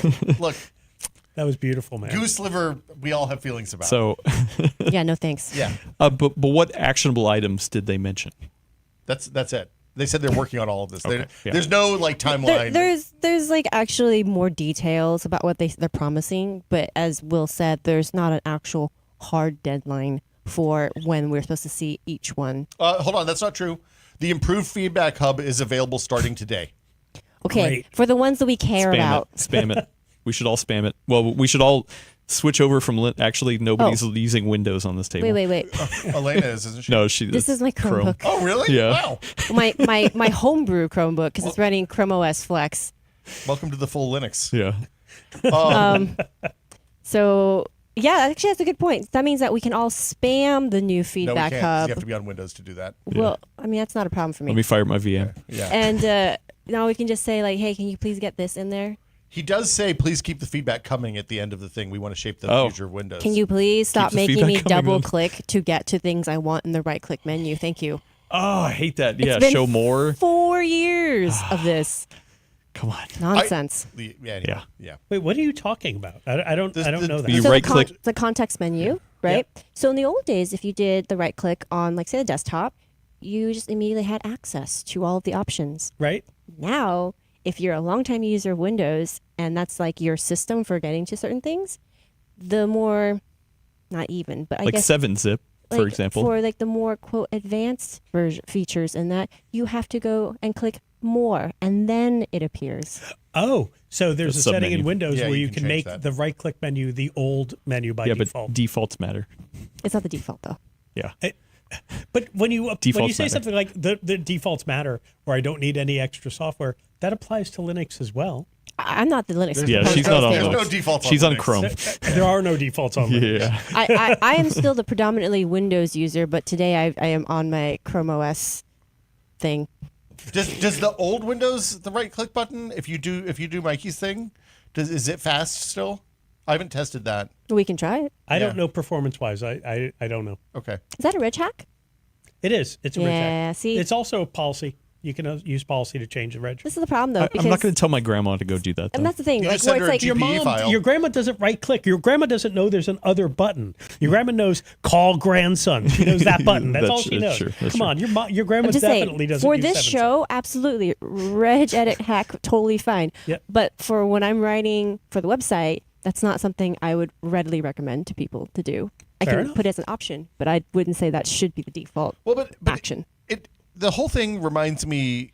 So a lot of the conversations I have is, hey, like I spend a lot of time talking to other parents, people whose kids are my age, so they're like my age and younger, basically. Okay. And one of them we were at an event a couple weeks ago, and she was like, "Hey, my computer's slow." I was like, "Well, what kind of computer do you have?" She's like, it's a Lenovo from blah blah blah, and it was like 3 years old. I was like, "That computer should not feel slow." I was like, "What exactly do you do with it, right?" And she's like, "I mostly use Chrome," and like we're talking about it, and I made the mistake, and I was like, "Well, next time we see, just bring the laptop. I'll take a look at it." So I saw her this weekend, and Keep outing yourself. it's a 32 gig Lenovo, it's a nice ThinkPad, a modern ThinkPad. Cool. That she had gotten, like, that was surplus from her job when they I don't know why, but anyway, she maybe stole it from the gear closet. and I was like, why? And I was like, I opened it up and I was like, oh, the Chrome's got to have like 1,000 tabs open. I look at the list of tabs. It's a normal like 30, 35 tabs, not like Thank you for validating me. insurmountable number of tabs. That's normal? Yes. Look, Mike, Or more. No, this is don't get in here. This is a mistake. So I looked at it. I was like, well, show me what's slow, and she right clicks. I was like, thank you, please, for validating the thing I've been complaining about for 2 years now. Anyway, I'm just saying I'm right. That's all I got. I'm just saying I'm right. Okay. Nice. Well, we need to move on, but Do we? What? Do we? Should we do an advertisement? well, real quick, I do think once again this is a good thing. Yeah, they're listening at least. Or at least they're signaling that they are understanding some of the issues that people have been having with Windows. I think they realize that in the current state, Windows 11 is not a wide mouth funnel that can get the AI into us as fast as possible. They need people to be excited about Windows 11 so we use it more. Thus, the AI can get inside us faster. I also do wonder if this. Yeah, I'm not Phrasing. even. Nope. Move on. I do wonder if this has anything to do with the fact that the MacBook Neo is taking the world by storm. Like they're getting attacked from all ends, right? Like us nerds are moving to Linux. Yeah. The normies, like I would recommend that MacBook Neo to my grandma. She'd love that. Yeah, and so just like they're getting hammered in ways that I think they have never. Competition's gotten, good. Yeah, It hasn't been a long before, time. so. Like the last time this happened was in the early 2010s, right? When the when the unibody MacBook came on, it was $1,000. It was a really nice laptop for $1,000. It was a market improvement over the Windows laptops in the same price range, and that's when they suddenly started paying attention to things like, hey, trackpad support in Windows is hot garbage, and none of them are particularly good, even when the drivers are working right. I think that's when we saw them team up with Intel to do all the Ultrabook stuff, which was a real sea change in quality and usability of Windows laptops from where I sat at the time. You're right. And that same era was the MacBook Air era. Mm-hmm. Yeah. And that was a sweet piece of gear, man. Yeah. So I agree. I mean, it might be that Apple with this Neo is kind of changing things, getting a little more interest in Mac OS in general, in the platform. It's a hell of a price point.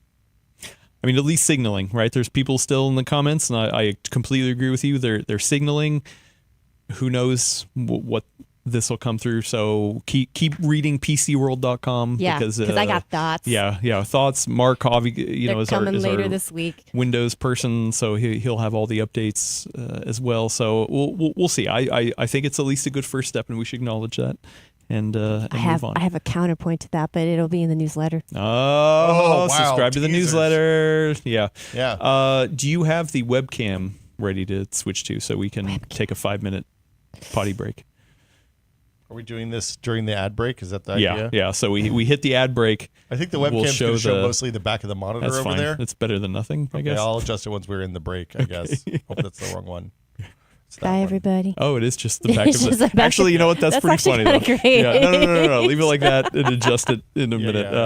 Anyway, so we're gonna take a 5-minute ad break for people who are in the chat. Hang around, go grab your favorite snack and drink, as Russ would We'll always see you in say. a moment. But if you're audio listening, we'll just be back just like that. Well, no, So- there'll be an ad.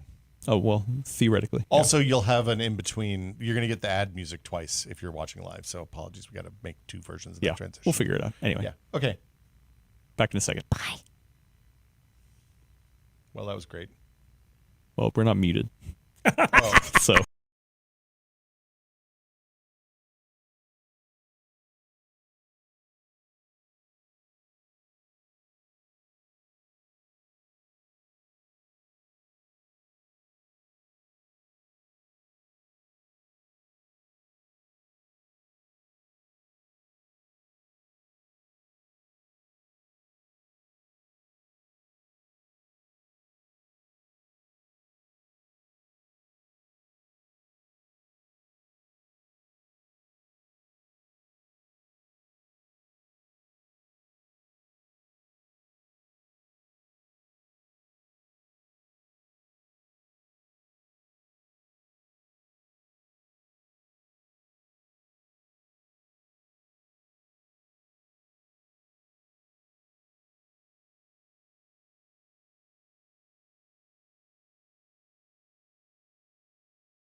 Okay. I'm unmuted now. Oh.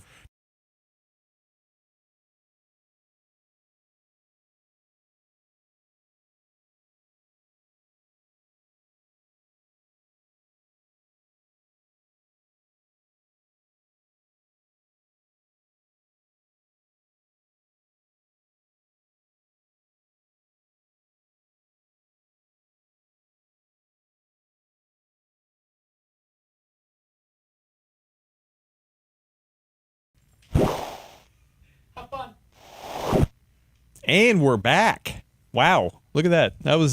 It's kind of fun to have these Amazing. little built-in breaks when you're podcasting because of things. You know, I joked at a friend the other day. They asked, "How did you Muted? How did Are we still we muted? still muted? No, I don't think we're muted. Are we?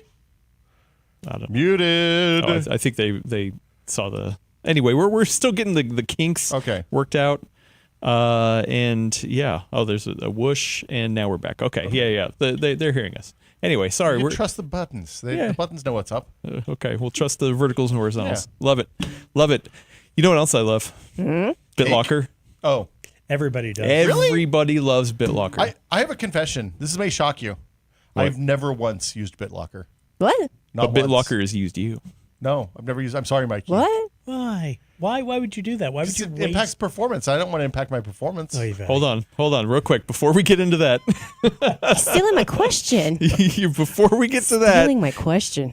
Mikey, Hi. I credit you as the creator of BitLocker. Is that true? So I worked on the team that created BitLocker. So any decent sized software project, there's never like one person or two people. It's an effort. You get developers and testers and program managers and QA and documentation and researching and everybody contributes. So yeah, Lawyers. Don't forget the lawyers. Actually, Don McGowan was our lawyer.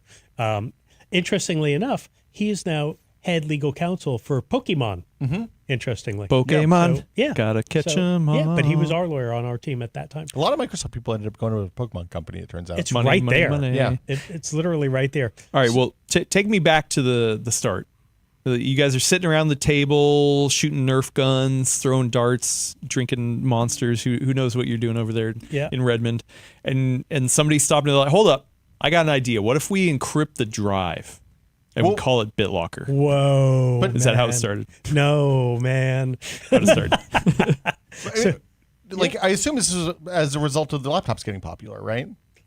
So yeah, mostly it was laptops getting popular back in the late '90s. If you think about the Toshibas with the little thumb wheel thing. Yeah. You mean on like the this? lid. No, that's a nub. No, that's a nubbin. They had a thing up on the They side had a of the track monitor. wheel like right Yeah. here on the laptop. Oh. Yeah, It was so wild. cool. That predates me a little. Sorry. Yeah, it was very old. Those were executive laptops only. We wouldn't have reviewed those.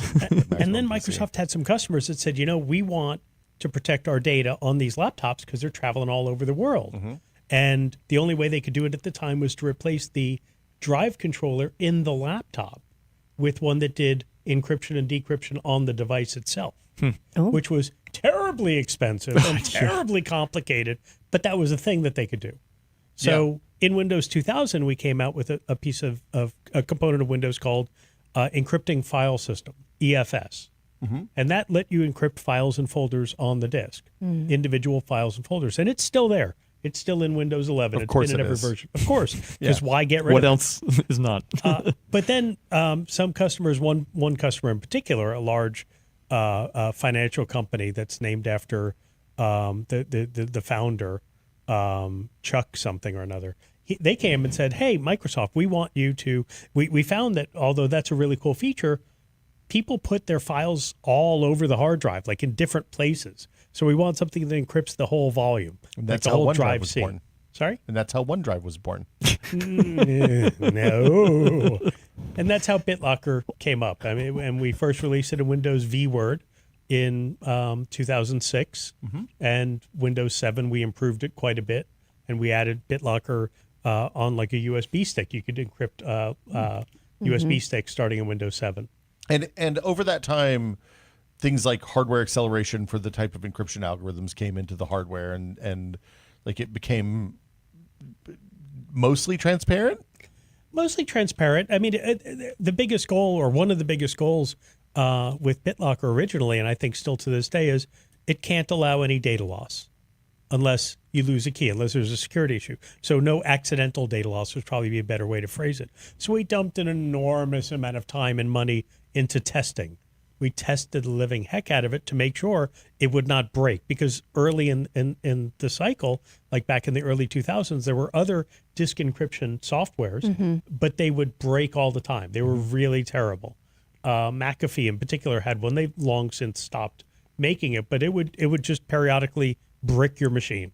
It would just periodically Doesn't seem like a good service. Yeah, it was rough. It was very, very kludgy. Well, so how did you test this? Just normally use a device, or what kind of ways would you test it? So testing at Microsoft is in and of itself a whole industry.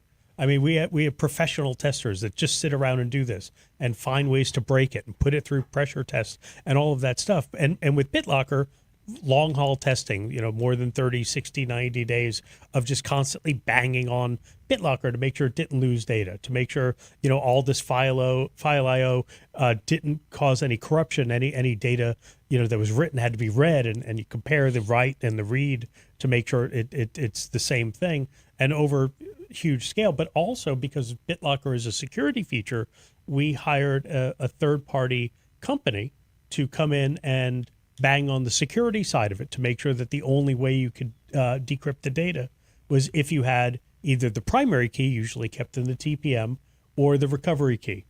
If you didn't have one of those two keys, we wanted to make sure there was no way you could access the data. And this company, I won't talk about who they are, but this company was scary, a little frightening in their engineering. And we gave them the source code. We gave them the code. We gave them compiled code and said, find a way to break BitLocker. And they said, the only way you can break BitLocker, at least at the time, was if you're already an admin. If you could log in as admin, then you can break BitLocker. But that's because you can access what's in the TPM, or because, or you could just turn it off. Oh, you could literally just. But if then you're you already have an to have the admin, key to get in. what's the point? Yeah. And so we banged on it, and at its core, BitLocker is basically still the same as the thing we created back then in the early 2000s. It really hasn't fundamentally changed. The cryptography has changed a little bit, but when we originally designed BitLocker, we allowed you to replace the cryptographic algorithm. So like as cryptography moves on in time, you can swap it out with different algorithms, more powerful keys, or bigger keys, things like that. But ultimately, it's basically still the same. When did you stop working on that team? 2010-ish. Okay. Yeah, right around 2010-ish. Okay. Now, if I'm a Windows Vista user, which version of Windows Vista do I have to buy in order to get access to BitLocker? Is it Starter, Home Basic, Home Premium, and Ultimate. Business, Enterprise, or Ultimate? It was definitely Ultimate. It was actually, I think it was everything except the Home SKUs. Yeah, that was right. Okay. Good job. Good job, Mikey. You passed the test. Thanks for quizzing me. That was They not released prepared. 5 versions of Windows also. Vista. Yeah. Yeah. Wait, so Gosh. if I were to read into that correctly, that just means that it's meant more for people who are doing professional business type applications, that you didn't think home people would take advantage of it? At the time, we really remember this was a business driver. The impetus on us was businesses were asking for this kind of feature. So yeah, we primarily designed it for a business case. We primarily designed it for office users or people that needed to protect data on the go, on the move, on laptops primarily. Yeah, we designed it primarily for them. We didn't really think everybody should be using it at the time. We really didn't think it would be used on desktops or servers at the time, because the primary use case was the primary scenario was someone steals your laptop at the airport. You're flagged for secondary screening. Your laptop goes through the metal detector. Some adversary grabs your laptop and runs off. We wanted to make sure your data could not be. Well, This was before accessed. laptop batteries even lasted long enough that people would go sit and work in cafes during the day. Like, that was a new invention still to come. I remember in like 2008 or 2009, I got a identity theft kind of warning from a company because like a healthcare third-party vendor had our information on a laptop, and that laptop got either stolen or misplaced, and they're like, well, we're going to give you 1 year credit monitoring. So that was, Problem solved. yeah. Yeah, that doesn't solve anything. It'll make you feel better. Oy. Yeah. Doesn't really actually, but Yeah. okay. So do you think a normal user can benefit from BitLocker? Oh yeah, absolutely. Do you think everyone Do you should run be turning BitLocker on your laptops, I run BitLocker on all my laptops, including the Linux ones? including the well, on all of my laptops I dual boot. Oh. Proper dual on the boot. same drive? Grub. Yeah. Yeah. Absolutely. See, I'm a Limelight guy these days, but What's wrong with you people? What do you, Adam doesn't like dual booting. I've had so many issues dual booting on the same drive. dude, Yeah. never a problem. Except well. unless you tell BitLocker. Well, sorry, you do have to problems. tell BitLocker to not flag last boot as a potential security risk. I could tell you how to do that. It's a PCR, it's Platform Configuration Register, and that's boy, the full nerd. This is definitely earning its keep this today. Going to the full nerd for you sure. change today. the PCR so that BitLocker doesn't flag the last boot if it booted to a different OS last as a potential security risk. Then it will never enter recovery mode. You also have to do turn off fast boot in all the places you can do it, because if you do that, then Windows sometimes hibernates instead of shuts down when it says it's That's shutting true. down. That's very, very true. But that's not BitLocker related. That's just Windows being garbage. Also, but this is still specifically meant I love you. I'm here to help, Mikey. this is specifically meant for if somebody were to come and physically try to grab the drive, Yeah. right? Yeah. Yeah. So why would I need it on my home desktop? Somebody could break live into in your Oakland, house and dude. steal your computer. I know, but I've got bigger problems like than what's on that drive. If they got it in the house. So the scenario, yeah, go ahead. I was just saying the weird thing about them pitching this, because I remember when Microsoft trotted around with Vista and they were like, "Look, we have this new thing called BitLocker. It's really and I was like, "Dude, you realize we're a consumer magazine? We don't care about enterprise stuff." And they're like, "No, this is going to be a really big deal, because like if somebody steals your laptop, all of your proprietary business stuff is not going to be it's not going to get leaked out on the internet." I was like, "I'm gonna post it on the internet as soon as the embargo's up, so I don't care if it leaks out, right? Like it doesn't. I work in an industry where the information that I have is never long-term secret, and it was always a weird pitch when they're coming to talk about security stuff, specifically encryption and like theft prevention, because in the PC hardware review business, your embargoes are like 3 weeks at most, and nothing is secret after that 3-week period. So there's no upside for this technology. I love how you're gesturing at me because Yeah. my previous career was working on video games that could take literally months to a year to actually finally release. So Yeah. I would actually have been a much better candidate for this. Yeah. Yeah, you would see previews of games. Yeah. Yeah. Or Well, not I mean, coming of out. course, now I've worked in industry for the last 15 years, and it's a whole different world out there. But that's the thing Because, too. like, It's context, yeah. right? The time that you were being pitched this, things did not move as fast on the internet, for one. The dark web, such as it is now, was not quite the same entity, you know?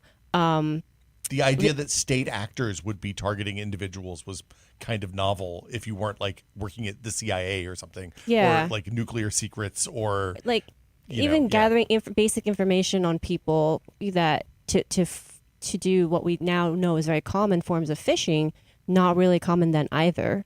Yeah, the idea that a sailor would go jogging on the deck of the Charles de Gaulle and give away the position of the aircraft carrier in the Mediterranean was completely novel at the time. Nobody would have considered that. Things have changed. Yeah.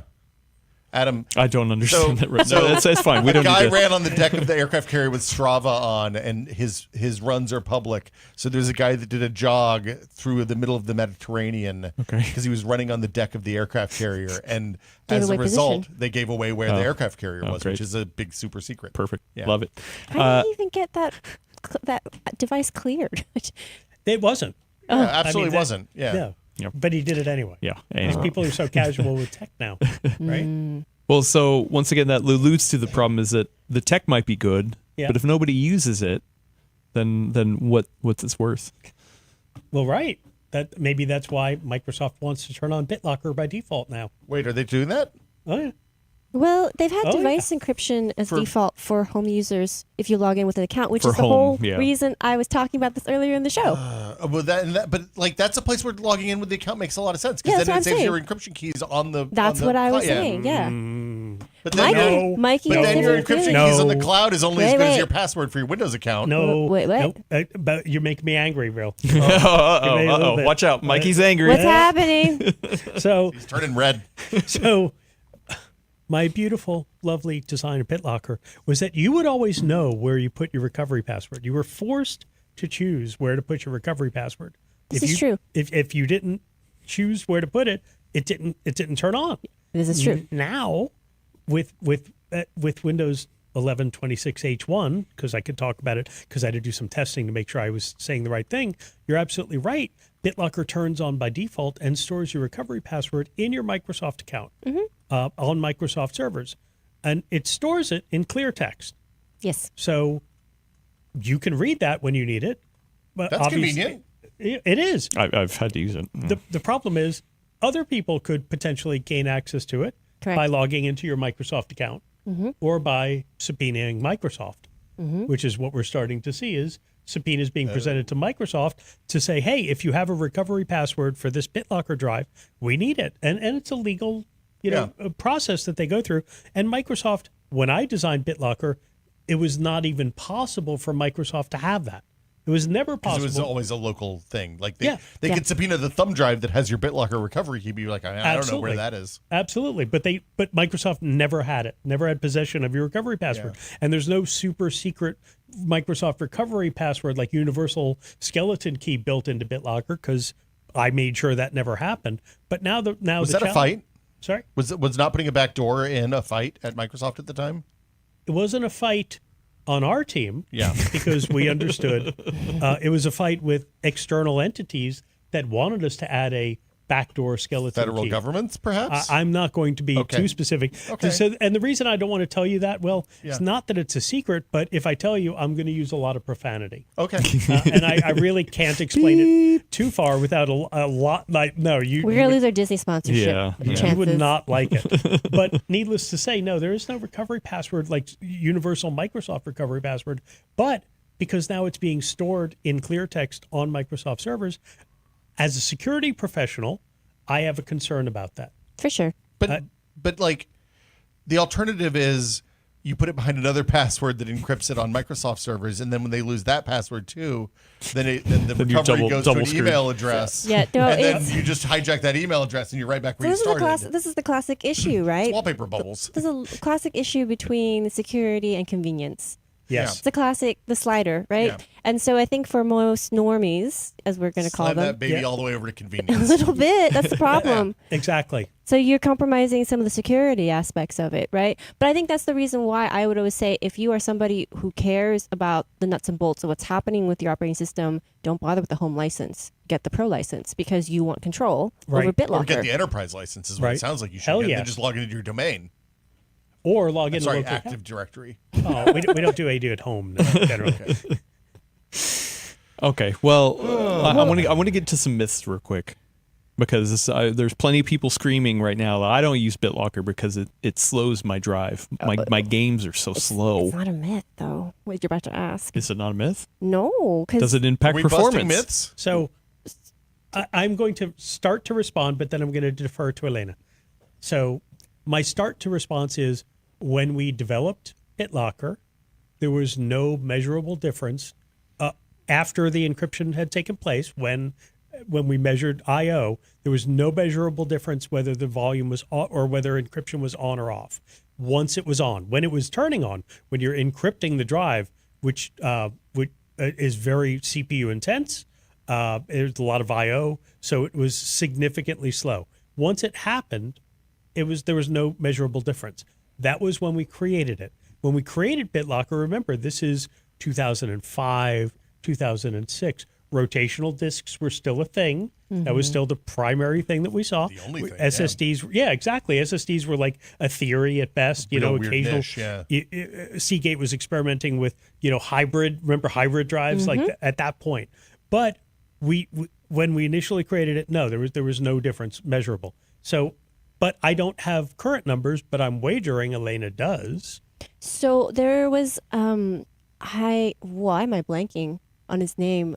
Jared Walton, I think, was the one who did the Over at Tom's Hardware? Tom's Hardware said that it was impacting, in Windows 11 specifically, that enabling BitLocker nerfed SSD performance by, I think, 45%. It was a really large number. That's a huge I wonder number. if the move from spinning Rust to SSDs changed the bottlenecks around. And that's what I wanted to ask Mikey, since you know a little bit more about the nuts and bolts. Like, why would you think that would have happened, and why would we have noticed it specifically in Windows 11 and not even in Windows 10, where SSD adoption had already grown by a considerable amount? So the reason for that is, well, there's a couple of reasons.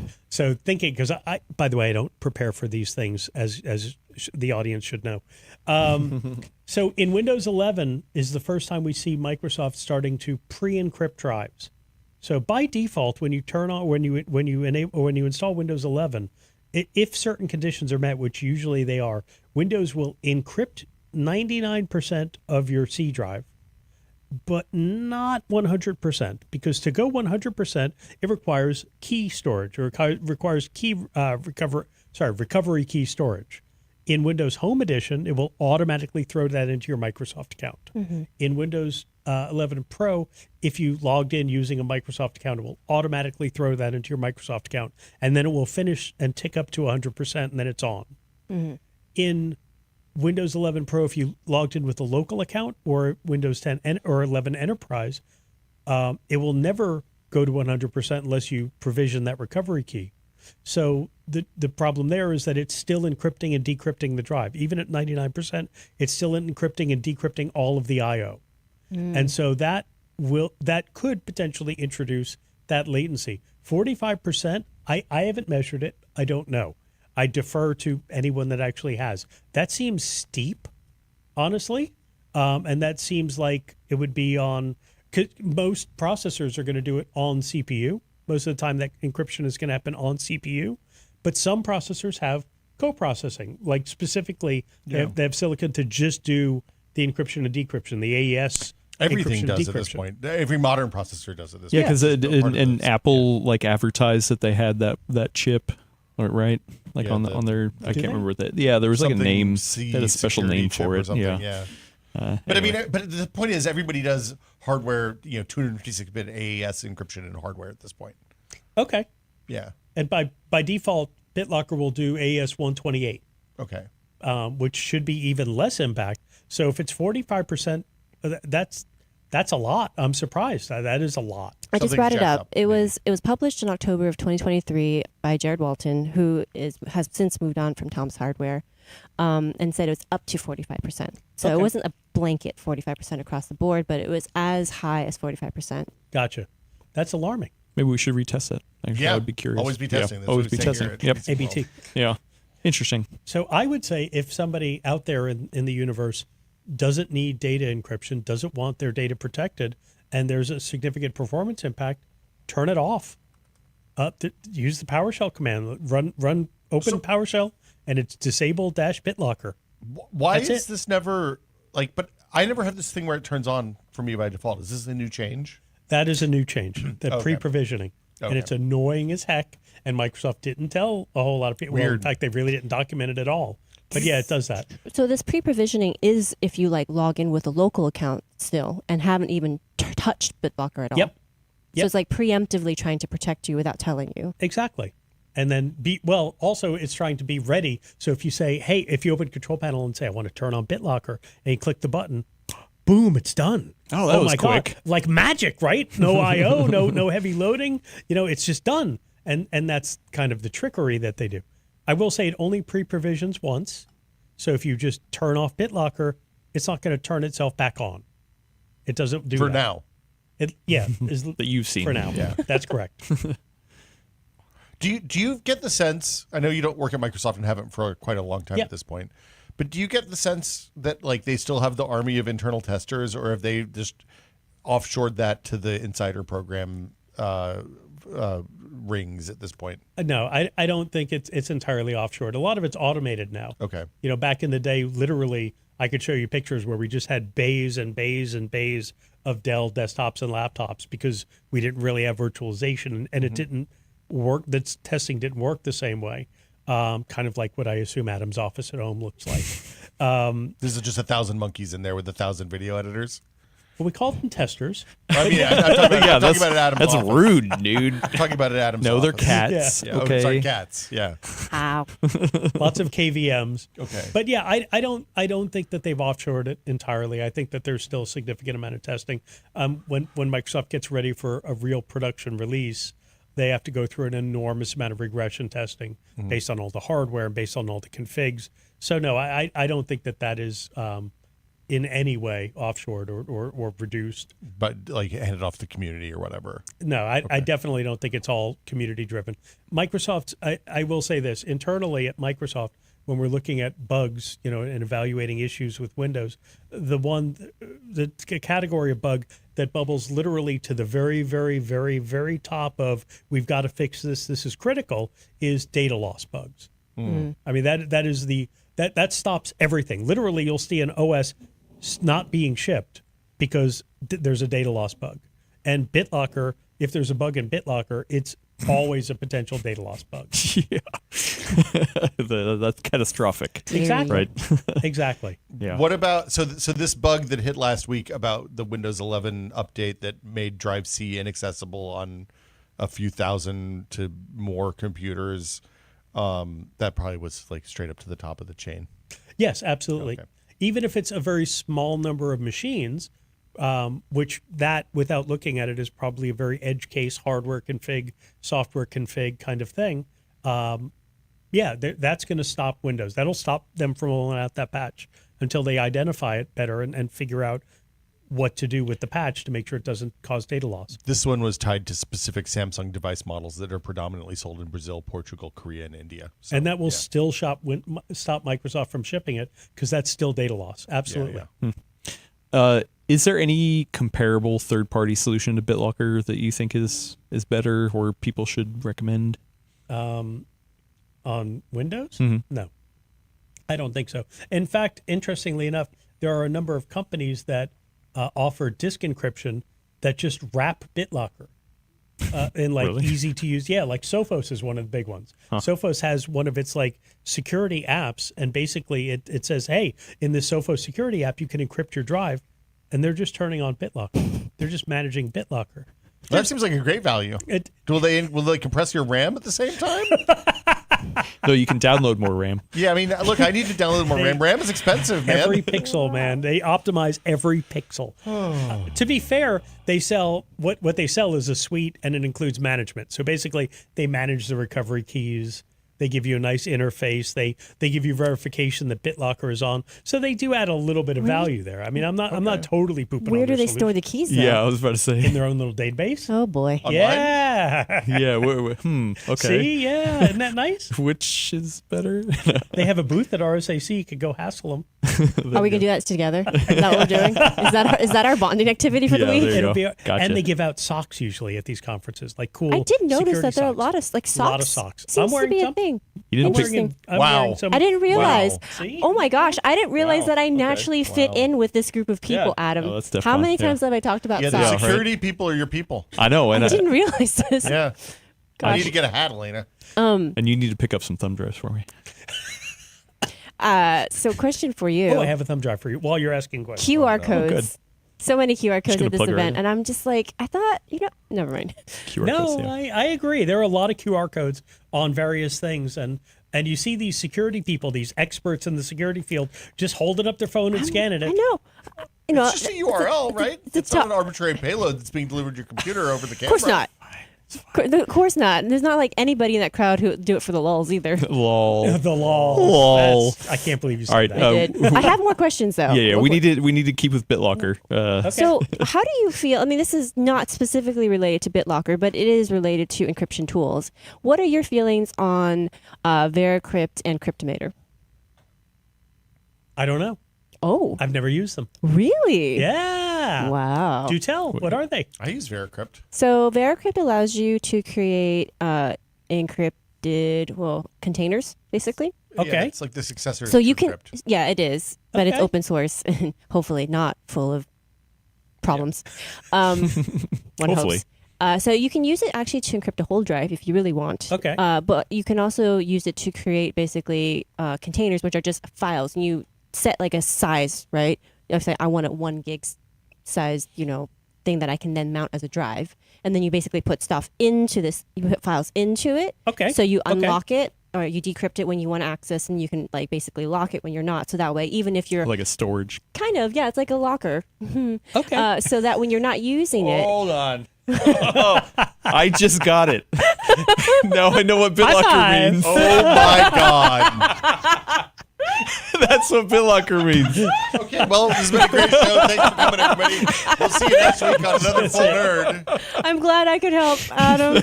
I'm glad I could help. Wow. That was great today. I learned. Yeah. So, so the advantage to it is that unlike something like BitLocker, or you can use it in conjunction, right? So you still encrypt the whole drive with BitLocker, but then let's say that you have like specific tax documents or something that you only want it accessible to you when you specifically want to work on it, so that someone can't just go rifling through your stuff and be able to see it while your computer's on and active and decrypted, right? Yep. And then Cryptomator is basically allows you to do this either locally on the drive, or you can sync it with cloud drives. So that way, like, let's say you have Google Drive app installed on your PC. So then you basically tell Cryptomator to like anything in that folder, or you create a folder within that that's encrypted, so that when you store stuff in the cloud, you have control again over the encryption as well. So whatever, if they're not doing end-to-end encryption, then it helps you also a little bit with, being a little safer with that.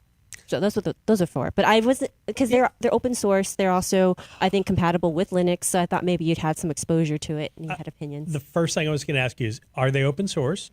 Because I think with this type of solution, the many eyes theory of open source is awesome.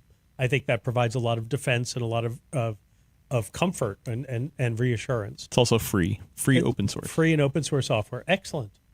I think it's great. I don't have any problem with that. Sometimes double encryption is important, especially for shared use devices, or if you need to make that data portable, copy it around, that kind of thing. I think that's amazing. I don't have any problem with it. With that kind of stuff, open source tends to find bugs faster, so they patch that stuff faster. So I think that's strong. I think that's a huge benefit. Assuming somebody's looking at this code, at least. Assume you don't have the kill chain, the upstream kill chain scenario going on, which does happen. But I think that, I think that's a great thing. It's kind of, when you're describing it, I'm thinking basically it's like an encrypted zip file that you're mounting as a drive. And I think that's great too. I think some of the earlier security solutions were very much built around like encrypting zip files, because zip file encryption is amazingly strong. They've been using AES in a proper way for decades. So yeah, I love it. Cool. Nice. Any other questions about BitLocker that anybody has? Any myths?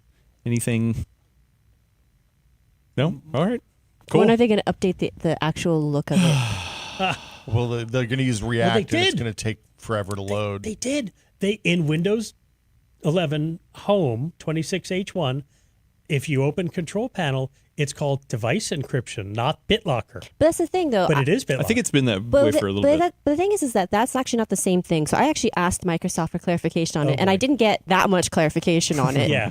But my best understanding is, on the conversation I had through PR, is that device encryption is based on BitLocker, but it's a more streamlined version. So you're not actually getting the same control over it. Yeah. And I think it's using more selectively, like I would say, colloquially, the more important parts of it for home users, but they're not allowing you to do things like choose where you store the key, and like being able to delete the key, and like reman it, and like turn it on and off, and that kind of thing. Change the You said it right. algorithms. Yeah. You said it right. It's dumbed down BitLocker.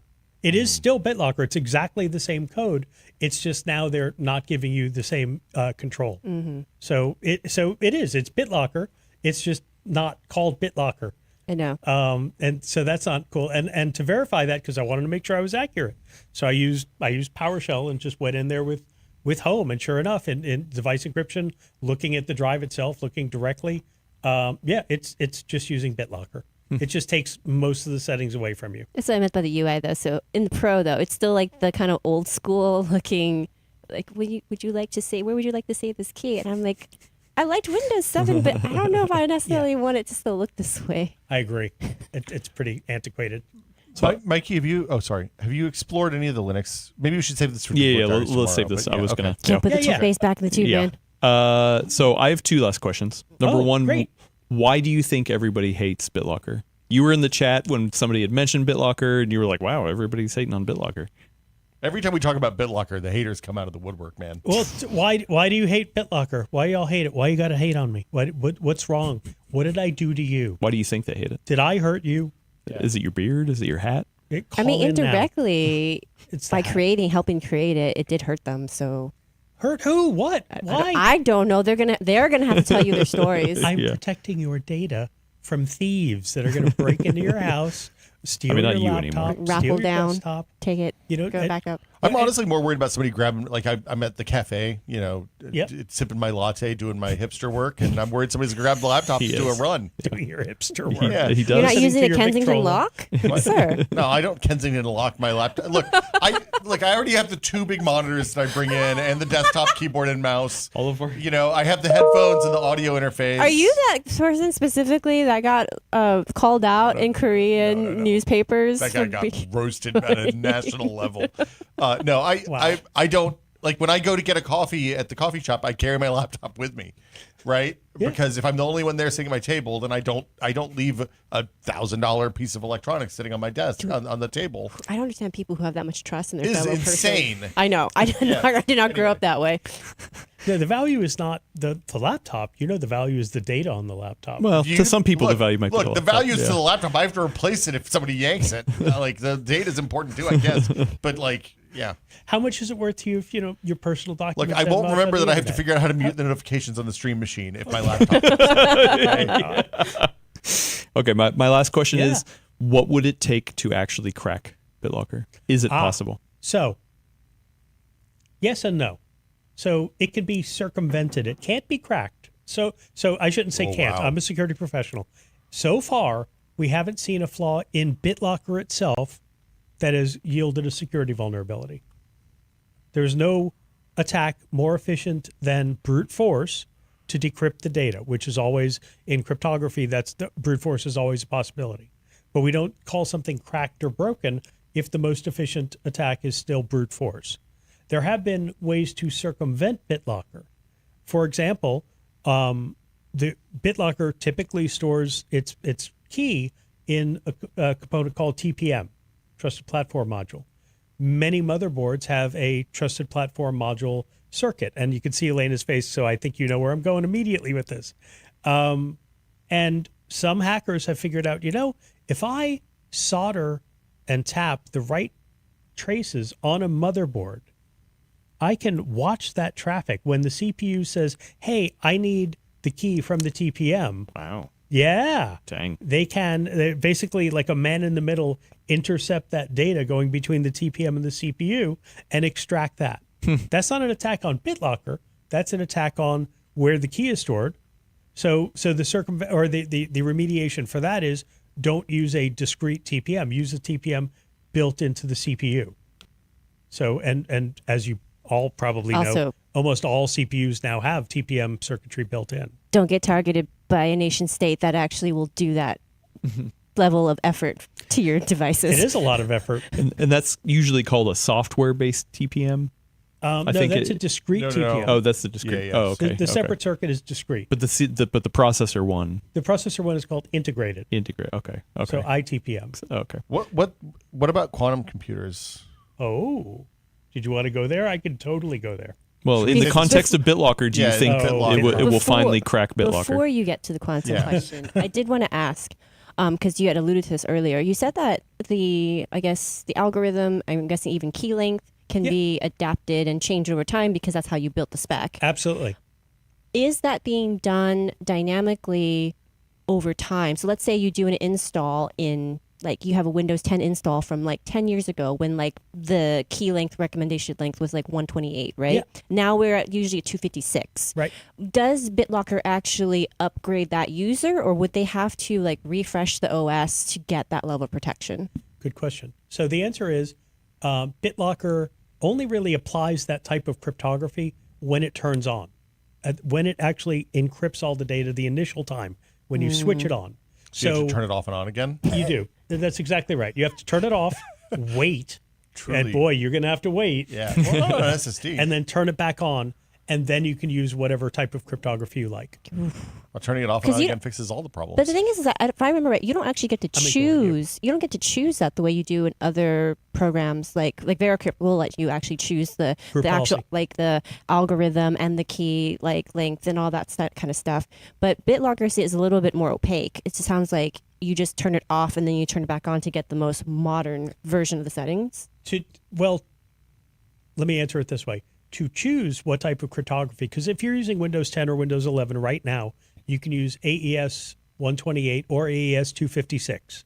And there's 2 modes. So basically technically four choices you have. Windows doesn't expose you to that through the wizard. Mm-hmm. You have to use group policy or local policy. So that setting is there, and I can show you where it is. And it's in plain English, but you can choose the type of cryptography that you use for those drives there, just because Windows doesn't present UI for it. Okay. I'm going to have to ask you that. And if there's a way to expose what current version you're on too, because I think that might be interesting. I'll tell you that off the top of my head. Yeah. You open a command prompt. Command prompt. I love a terminal. That? Hell yeah, terminal's fine too. I've got one right here. You want a PowerShell? What do you? I've got one right Terminal there. 2? Terminal harder? Manage-BDE It's not going to work on Linux. dash status, and it'll only work on Windows, dumbass. You don't use it in One more Linux. time? Manage, said dumbass. MANAGE dash BDE space dash status. Space dash. Oh, yeah, command not found. Yeah, That's because you're running these people are weird. Why are they doing this? Triggered. All triggered. Okay. I've done nothing. Thank goodness. All right, so And then you wanted to talk about quantum. Well, just real quick. Do you think that'll change the equation? No. Okay.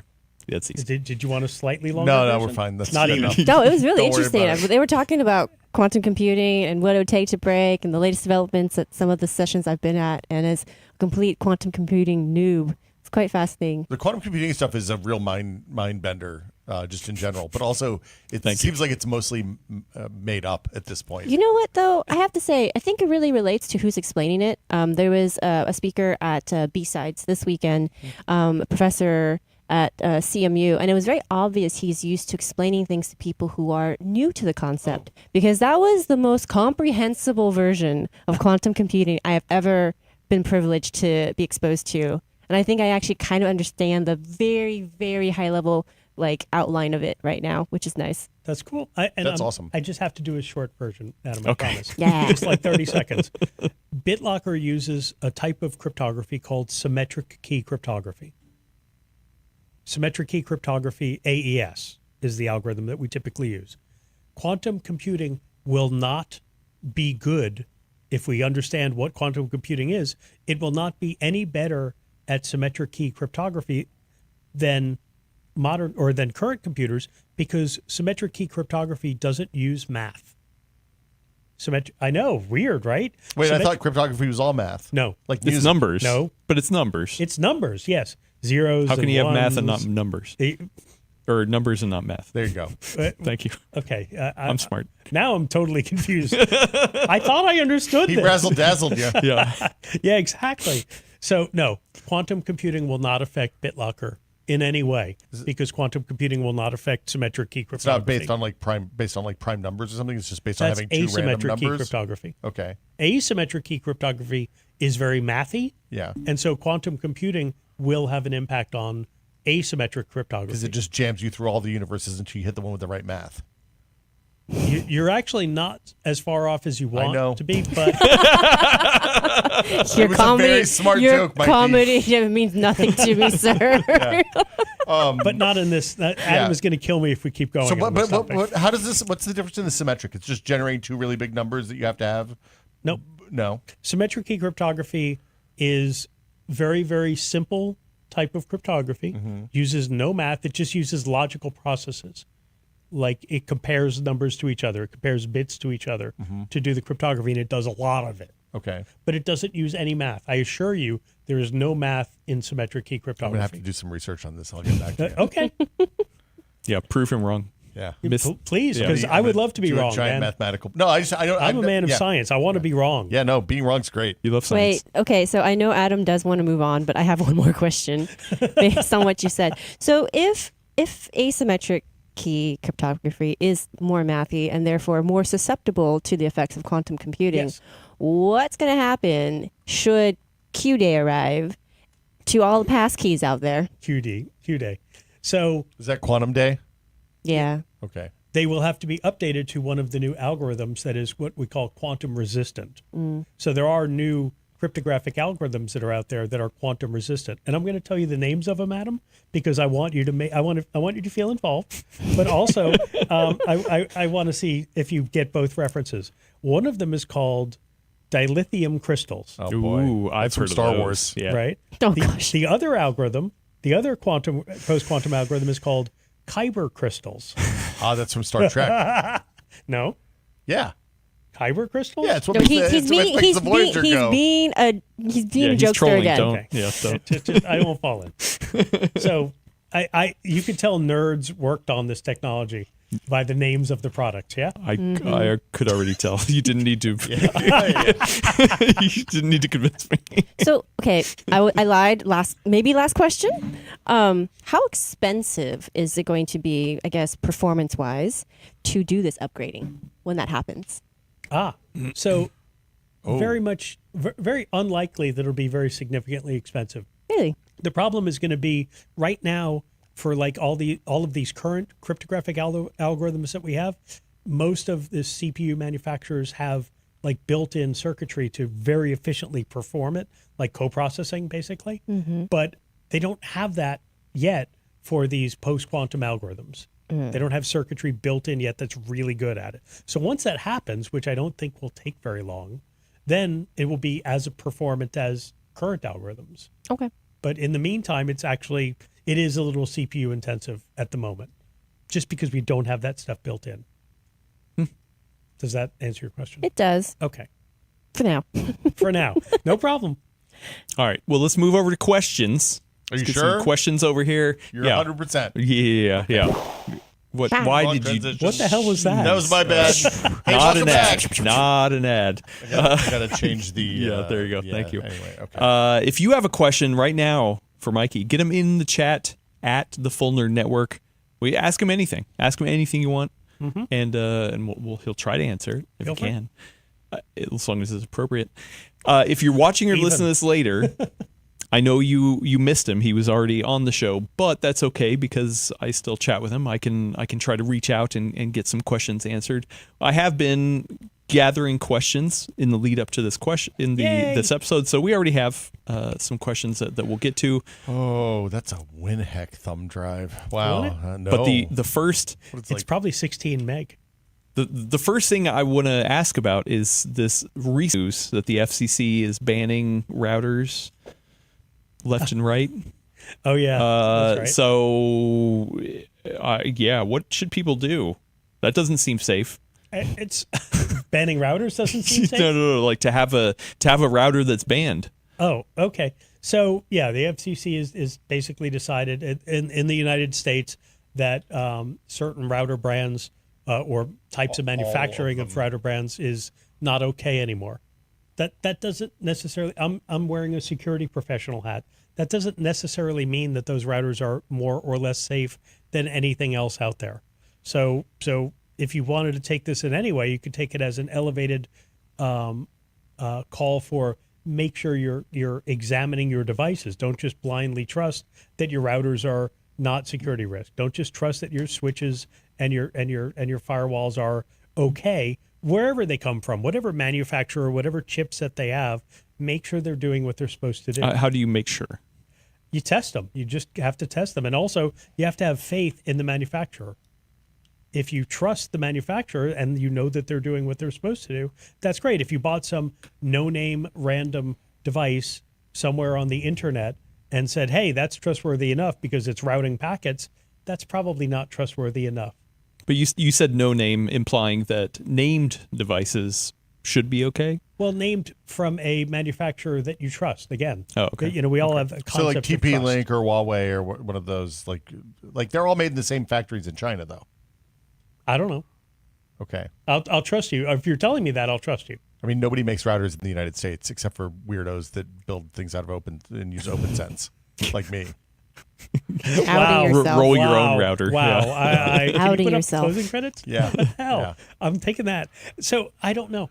Okay. I don't know what to trust or not trust. Everybody has a different trust perspective, right? You might trust Dell and everything that has the Dell logo on it. You're like, this is great. Oh, that's you me, might the Dell hate guy. Dell and think they're untrustworthy Yeah, or, he or hates everybody. despicable or something. I'm pointing right at you. So whatever y'all think is you have to make a trust decision for the gear that you use, and I think this announcement is more of a call to re-verify that what you trust is what you trust. I don't have a specific, throw out devices from this manufacturer or use devices. I'm not going to do that. That's not who I am. Yeah, but is there anything to protect yourself right now? Say you already have a device, and you're worried about the trustworthiness of it. Re-examine, your trust. Make sure that you still trust it.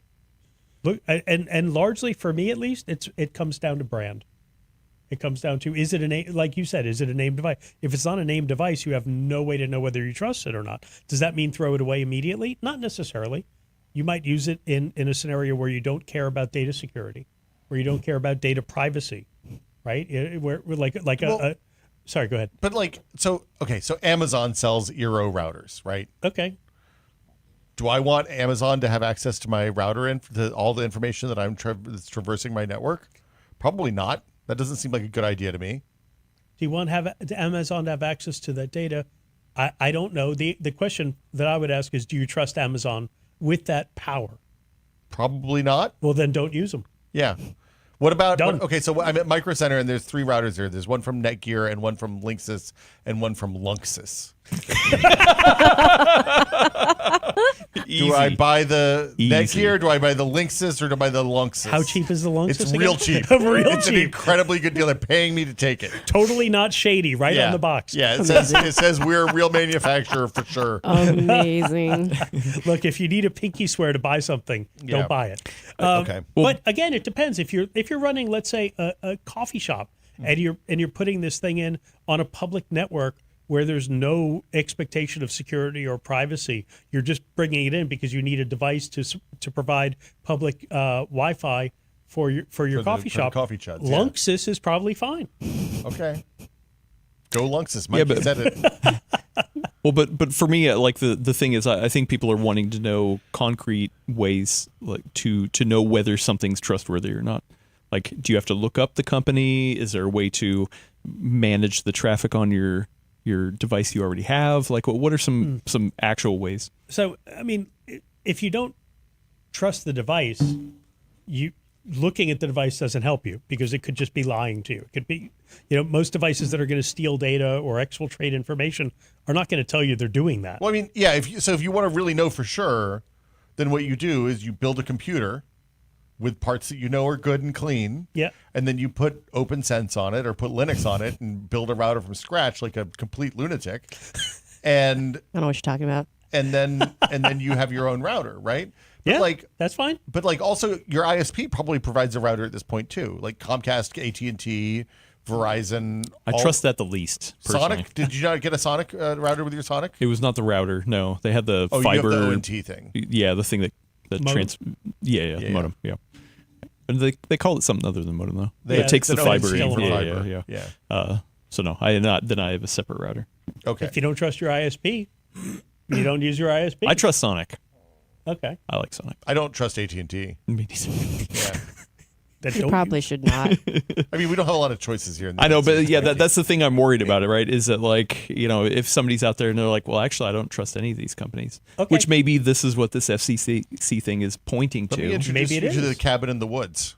There you go. There you Just go. move out to Montana. You build a shack. Carry your pigeon. Hang a couple of solar panels off the roof. Need some glasses. You get to use your computer 3 hours a day, and you don't connect to the internet ever again. Then you're perfectly safe. Yes. Actually, yes. Yeah. What's the problem? Air gap it. Exactly. Air gap it. Also, this news is very hot. It literally just came in today. It's one of the or yesterday, I guess. But it's one of those things where I think it's still very early days to see what the reason for doing this is. Oh, I'm sure it's How- going to be how great. it's gonna I'm sure roll it's just out, as good as all the tariffs and all the other decisions we've made as a government. So Go on now. we will see. I think there's TBD. TBD maybe for next time when you're on. Yeah, of course. It seems like from the news around this that it's tied to we want people to make routers in the United States again for some reason. Because a lot of the questions that they're sending, the questionnaires that they're sending to the people who want to sell routers in the U.S., and I think they're mainly talking about commercial scale routers, probably not the things that we're plugging into our computers. Okay. Are tied to what is your plan for reintroducing manufacturing of these products in the continental United States? When was the last time they were even produced? Never, probably. TBD. Okay, we got a question from one Brian Vaz, friend of the show. Oh. What's in your home lab, Mikey? What's in my home lab? Mostly, I build it around a couple of different things. I have a couple of repurposed Lenovo's, older Lenovo's, that I like VirtualBox, so I run VirtualBox, and I run some VMs there. And I have a Synology NAS. And I have two Synology NASs. I have a primary and a backup Synology. A little bit older, but they run Docker, so I can run containers on them. What else is in my home? I just upgraded to 2.5 gig throughout. Ooh. I spent a little bit of money at Christmas on that, so not getting a ton of performance improvement there because I have to worry on I have to bond some of the Ethernet connectors together, and I have two ISPs because I don't like the idea of my ISP failing and causing me to not be able to do work. So I have a more expensive ISP and I have a cheaper ISP. Do you fail over automatically, or do you have to change a plug? Oh, I do. Nice. That wasn't easy. That was definitely not easy. I'm going to ask a personal question. You can decline to answer if you want, but what kind of router do you run? What kind of router do I run? I run TP Lunk. They spelled Cisco with 3 I's on this device. Yeah, weird. That's odd. Cisco. And one Y. Cisco! pfSense.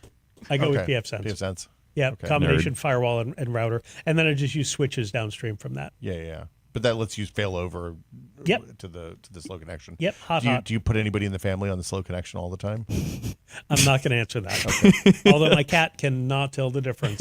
Yeah. When he's See, gaming. if they don't notice, it's fine. Yeah, That's he the can. rule. I mean, come on, that cat. Okay, another question here. These are very good pointed questions. I'm going to save that one. Middle pickup. Never heard of that. Why is Microsoft still using NTFS?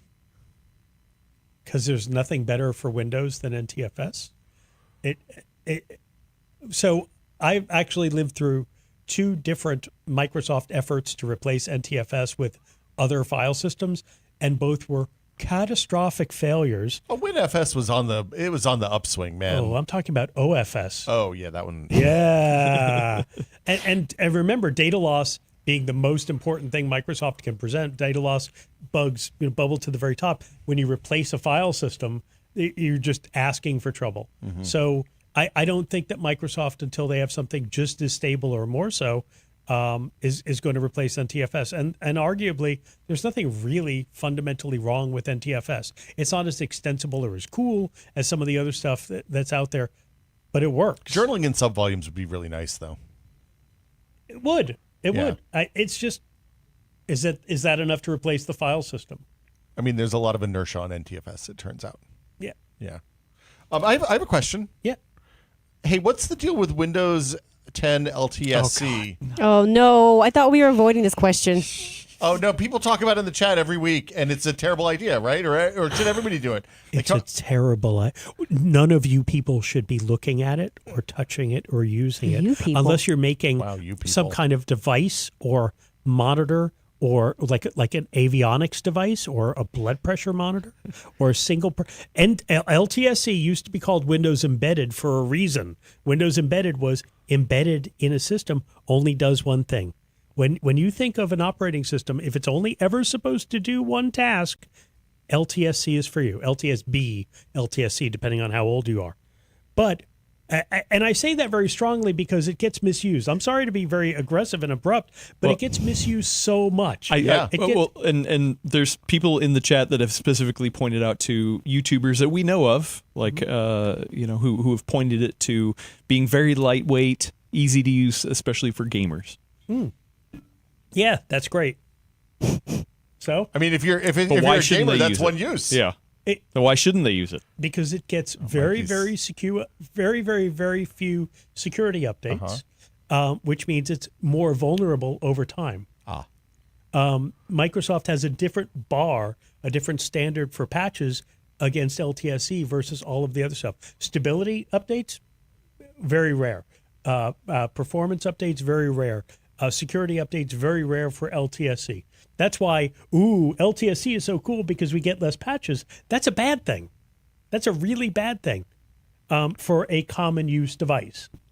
Would you like if people are in the LTSC hype bandwagon, would you recommend like finding that enterprise key so you get the raw enterprise version of Windows 11 without any of this other stuff tacked into it? I'm actually kind of offended that you actually said that there's an LTSC bandwagon. There is an LTSC bandwagon. That's like saying, hey, OS2 is coming back. I mean, you might as well just tell that to me. Let me call IBM and see what they say about that. Anything's possible in What the 2026. hell? 2027 year of OS2, baby. They're calling it OS3 now, though. So it's very rare that Microsoft, will go out and say, don't use our product because it sucks or because you're misusing it. There's a session, you could probably find it on Microsoft's website, that is literally 10 reasons that you should never use LTSC. And it's by Microsoft employees that own this product saying, please don't use this product. That's rare. Microsoft never says don't use our product or don't do what you want to do with our. They never do. That doesn't make sense. Yeah, they do for LTSC. They love it when you use the product. Well, so the other bandwagon that people have seen me getting on is those debloat scripts. Have you seen those? Yeah. Yeah. So what do you think about those? Is that better? I don't. If I had to choose one or the other, I would definitely want to go with a debloat script. I would just, if I was downloading something from the internet and running it on my computer, you should be as administrator. Yeah, exactly. First of all, really? You really? Second of all, look at the script before you run it. Please know what it's doing before you do it, because I've seen some debloat scripts. In fact, you showed me one a long time ago, and I looked at it and said, "Wow, this does nothing." Okay, that will it hurt anything? No. Is it good? No. You might as well just run a script with a bunch of comments on it. So at least look at the script and see what it's doing. If it's doing something or some things that you think are going to be beneficial, run it. But make sure you know what the hell it's doing first. Much better than LTSC. LTSC, man. So let me guess. You also love people who do vibe coding and never check the code. Oh, no. We're not getting into that. That's not a question. Next question. Hold on. I was going to ask him about those people. I can't remember what it's called, but those people that are packaging up Windows and calling it a distro. Oh, yeah. Do you remember that one? We talked about that Well, one. was it the tiny installation? Tiny Win.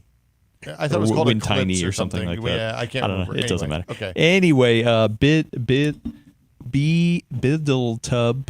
I don't know how to say this. You can zoom. No. It's more that would dramatic be admitting if I do defeat. that. Also, Mikey, what else have you worked on that you're especially proud of? That's a really good question. Oh, cool. So I think the other couple of things that I'm TTP? really proud of, user account control.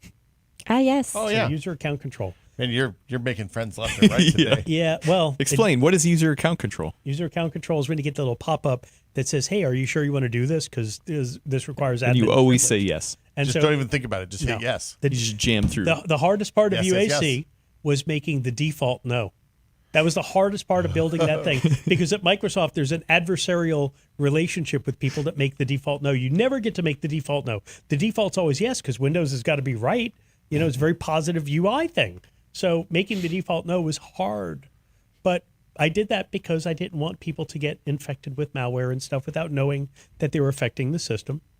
And that, I think, and Credential Manager. I love me some Credential Manager. People never use it, but it's still in Windows. I feel like the password, like there was an opportunity about 15 or 20 years ago to like introduce password managers to people in a way that they would actually use them and engage with them, and nobody did it. Yeah. So it wasn't just you all. Like No. Yeah. And it was very limited. I mean, it's basically focused on like local network credentials, SMB credentials. But yeah, I did a bunch of cool stuff I'm so proud of. But those are the big things that we still see today. And that was introduced in Vista, the UAC, right? User account control was Windows XP2. Oh God, was it? XP SP2. Yeah. Remember? Yeah, pretty I'll sure. trust you. Pretty sure. I don't. Yeah. I really Mark don't Hogman's remember. watching in the other room. He's screaming. In his He's ranking them. Yeah. All right. More questions here from Not Simar. How would you assess and prioritize risk in a home lab environment? Risk in a home lab environment is going to be, I think I would prioritize network security, inbound network security primarily, making sure that you have firewalls or inbound traffic scanners, because I think most of the vulnerability would just be you sucking in containers or distros or just raw data from somewhere that might be malicious. I think that would be the primary thing. That and examining things before you download them. Don't just, hey, I've read about this really cool Docker container. I'll just stand it up. YOLO. Yeah, exactly. YOLO. I don't know, but it's on a home lab. It's not a problem. It's fine. Yeah, don't think that. Take a look at everything. Use a little common sense, and you'll be fine. What kind of stuff do you open ports for? I don't open ports. Do you do like reverse proxy to stuff if you want to hit it from outside, or you VPN in? I don't access things from the outside either. Wow. I know, but What if something's on your He's home inside server? the firewall. But you're here now in San Francisco, and you have important data that you need on your home server. How do you Nope. get it? Nope. No. Then he's screwed. Nope. You ask the cat to send it. Yeah, my cat will go over there. Scary Monster will log right the hell in. But like a new version, a new he's- episode of he such took and such just dropped last night. You want to hit your Plex server? What the flex? Okay, never mind. Carry on. Seriously, I do without. Okay. Honestly, I really do. YOLO. Love it. Okay. Tech Kev 140. How does encryption like BitLocker affect file recovery on a damaged drive? Ooh. Does the recovery software have access? Good question. Kev, is it right? Did I get it right? Tech Kev. Yeah. Tech Kev, good question. A file recovery or data recovery company will recover the raw bits off your drives, like off the platters or off the chips, depending on what kind of drive you have, but it will still be encrypted. You would still need to either access the BitLocker key and the TPM, which is probably, if you're doing disk recovery, probably not feasible. It might be, but if not, you'll need the recovery key. But basically, yeah, disk recovery, they'll be able to grab, in a successful scenario, the encrypted data. You would still need to decrypt it. If they can only get partial, so if say you have like a head crash on a spinning disk, Yep. and you've lost some 2% of the bytes on the drive, is the drive still recoverable at that point? Can you decrypt it what's left, or is it all munged at that point? Okay, so another good question is, so yes, you would be able to recover that 98% that you're able to recover. You would be able to decrypt that as long as you recovered that 98%, because it's not like chained off itself. Okay. The data is not chained from other data. So yeah, you'd be able to independently recover that 98%. Interesting. Yeah. Okay. Never thought about that, but yeah. Because I mean, in my experience, when you have data recovery, it's almost always you get a partial. You hardly ever get the entire thing. Yeah. Yep. So that's good to know. Yeah. Ben Bear 3525 specifically, not 3524. Could you explain in layman's terms the difference between MBR and GPT? No. You can't do it in layman's terms, or Yeah, layman's terms being the problem there.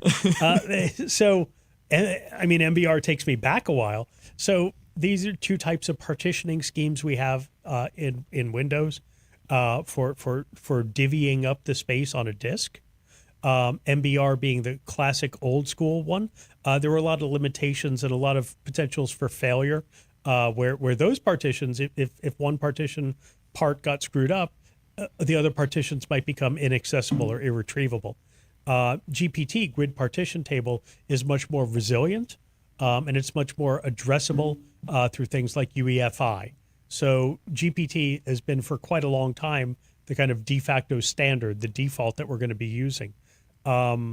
Without going too much further into like disk architecture, I'll probably stop there. If I go far into disk architecture, It's definitely not layman's terms at that point. Patrick Murray will kill me. But like MBR is also really limited in like how many partitions you can have, Yeah. and like where the boot partition has to be and I stuff think like it was that. 4. Oh God, There was a limit of No. 4, but then you could subdivide Yeah. some of the partitions. You had to make a volume that held a series of partitions. It was and just a mess. Yeah, but also like the bootable partition had to be within the first X number of cylinders at the start of the drive or something. Yeah. And that was based on like an old IBM 286 or PC. Yep. Like something from the 80s, basically. So yeah. Yeah, super limited. So yeah, we would not use that anymore. Okay.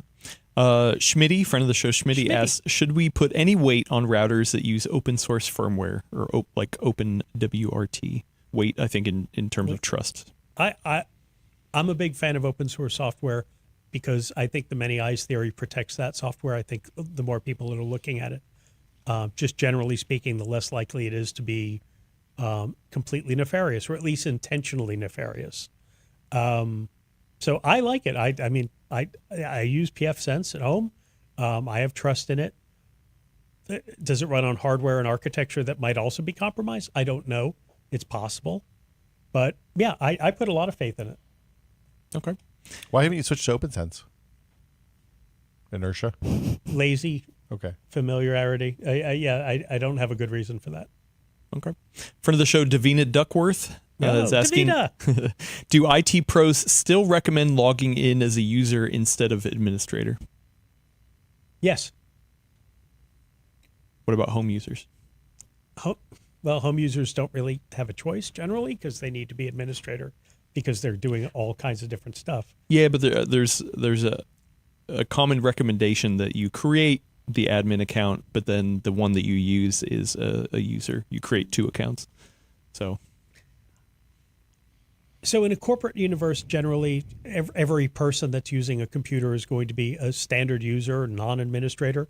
And when they need to do administrator stuff, IT person remotes in, or IT person tells them what to do in order to do that, or the things are managed remotely. If we're talking about like a home user or a personal use device, is it better to run as standard user in terms of protection? Yeah, sure. Is it less convenient and a pain in the butt? Yes. But that's why we have user account control. Nice callback. Because user account control, you can log in as an administrator, but you're only going to be doing standard user things unless some process says, hey, I need to be an administrator, and then you have to explicitly give permission. So I think in most cases in a home use or personal use, you're going to log in as an administrator. But I thought the question was like in an IT department kind of thing. That was my follow-up question. Oh, okay, cool. Okay. Friend of the show, Brian Zaz, asks, thoughts on the XZ supply chain attack on open source? Did we just get lucky? I don't know what that is. I don't know what that is. Okay. Moving on then. That was the one where somebody got into the I thought that was the one where somebody got into the project as a code contributor and was doing stuff upstream of the packaging. Upstream or downstream of the packaging, I guess. Upstream supply chain attack. Okay, yeah, absolutely. Thank you for that, Will.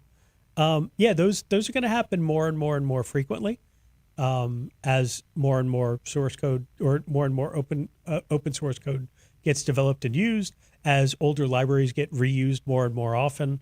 That's going to happen more and more often. So it's kind of the trade-off in open source software, right? So open source software is not a panacea. It's not perfect, but definitely these kind of upstream supply chain attacks, we are seeing those. And yeah, there's no real way to protect yourself perfectly other than you trust the repo, you trust the developer, and if you're very, very comfortable, you check the upstream sources. You look to see what we have seen this several times in the past. This was happening between the original source code and the distros that were repackaging anyway. Yeah. So there's no perfect way to avoid that. There's no perfect security. Just be conscious of the software you're using, I guess. Okay. A couple more questions. We'll get out of here. Mick Caps asks, are there third-party software like Norton McAfee using the same algorithms, or are they a shell over Windows Defender? It's actually pretty funny. Oh, do you know about VirusTotal? I'm familiar with VirusTotal. Yeah. VirusTotal, game developers love VirusTotal because you can find out which antivirus. VirusTotal is a website you can dump a file or a project or a zip file or whatever to. Or URL, like even. Yeah, URL, whatever. And it'll give you the results of the scan for a bazillion different antivirus tools. And it lets you, if you're like a game developer, lets you know which ones aren't noticing the signing or whatever you've done, which ones you have to submit code to, so that they'll put you on the allow list. Because often you'll release a game on Steam and then you get like 500 people right in and they're like, hey man, my antivirus tripped on your game. And like Steam super duper checks stuff that goes up for viruses, but it's a problem. So yeah, a lot of them run different backends Yeah. because you get different results out of VirusTotal is where I was going. And I think the VirusTotal, that's kind of representative of the question of, is Defender basically just being used by all these different wrappers? And the answer is generally no. Okay. Generally, all of these different virus engines are independent of each other because that's like the secret sauce. That's what makes them different and special and more beneficial, is that ESET does it this way. And CrowdStrike, I know some of you are spitting at the screen, but I'm sorry, CrowdStrike does it that way. And McAfee does it this way. And Kaspersky does it this other way. And it's that differentiation that is the strength of many of these malware scanners. So Windows Defender, it works just fine. It's just as good as any other, but it's not really being wrapped by all of these other things, kind of the same way BitLocker was that we were talking about earlier. So they're generally independent of each other. I have a question about like modern implementations of UAC, and I know this has all happened after you left, but like on a modern Windows 11, I think even Windows 10 did this. You can install some application that would have required privilege elevation in previous days, and they're just installing in the profile folder now. Is that what happens? They use a little trickery. They either install in a different place, or some apps have figured out that they can work around user account control by installing themselves as a service.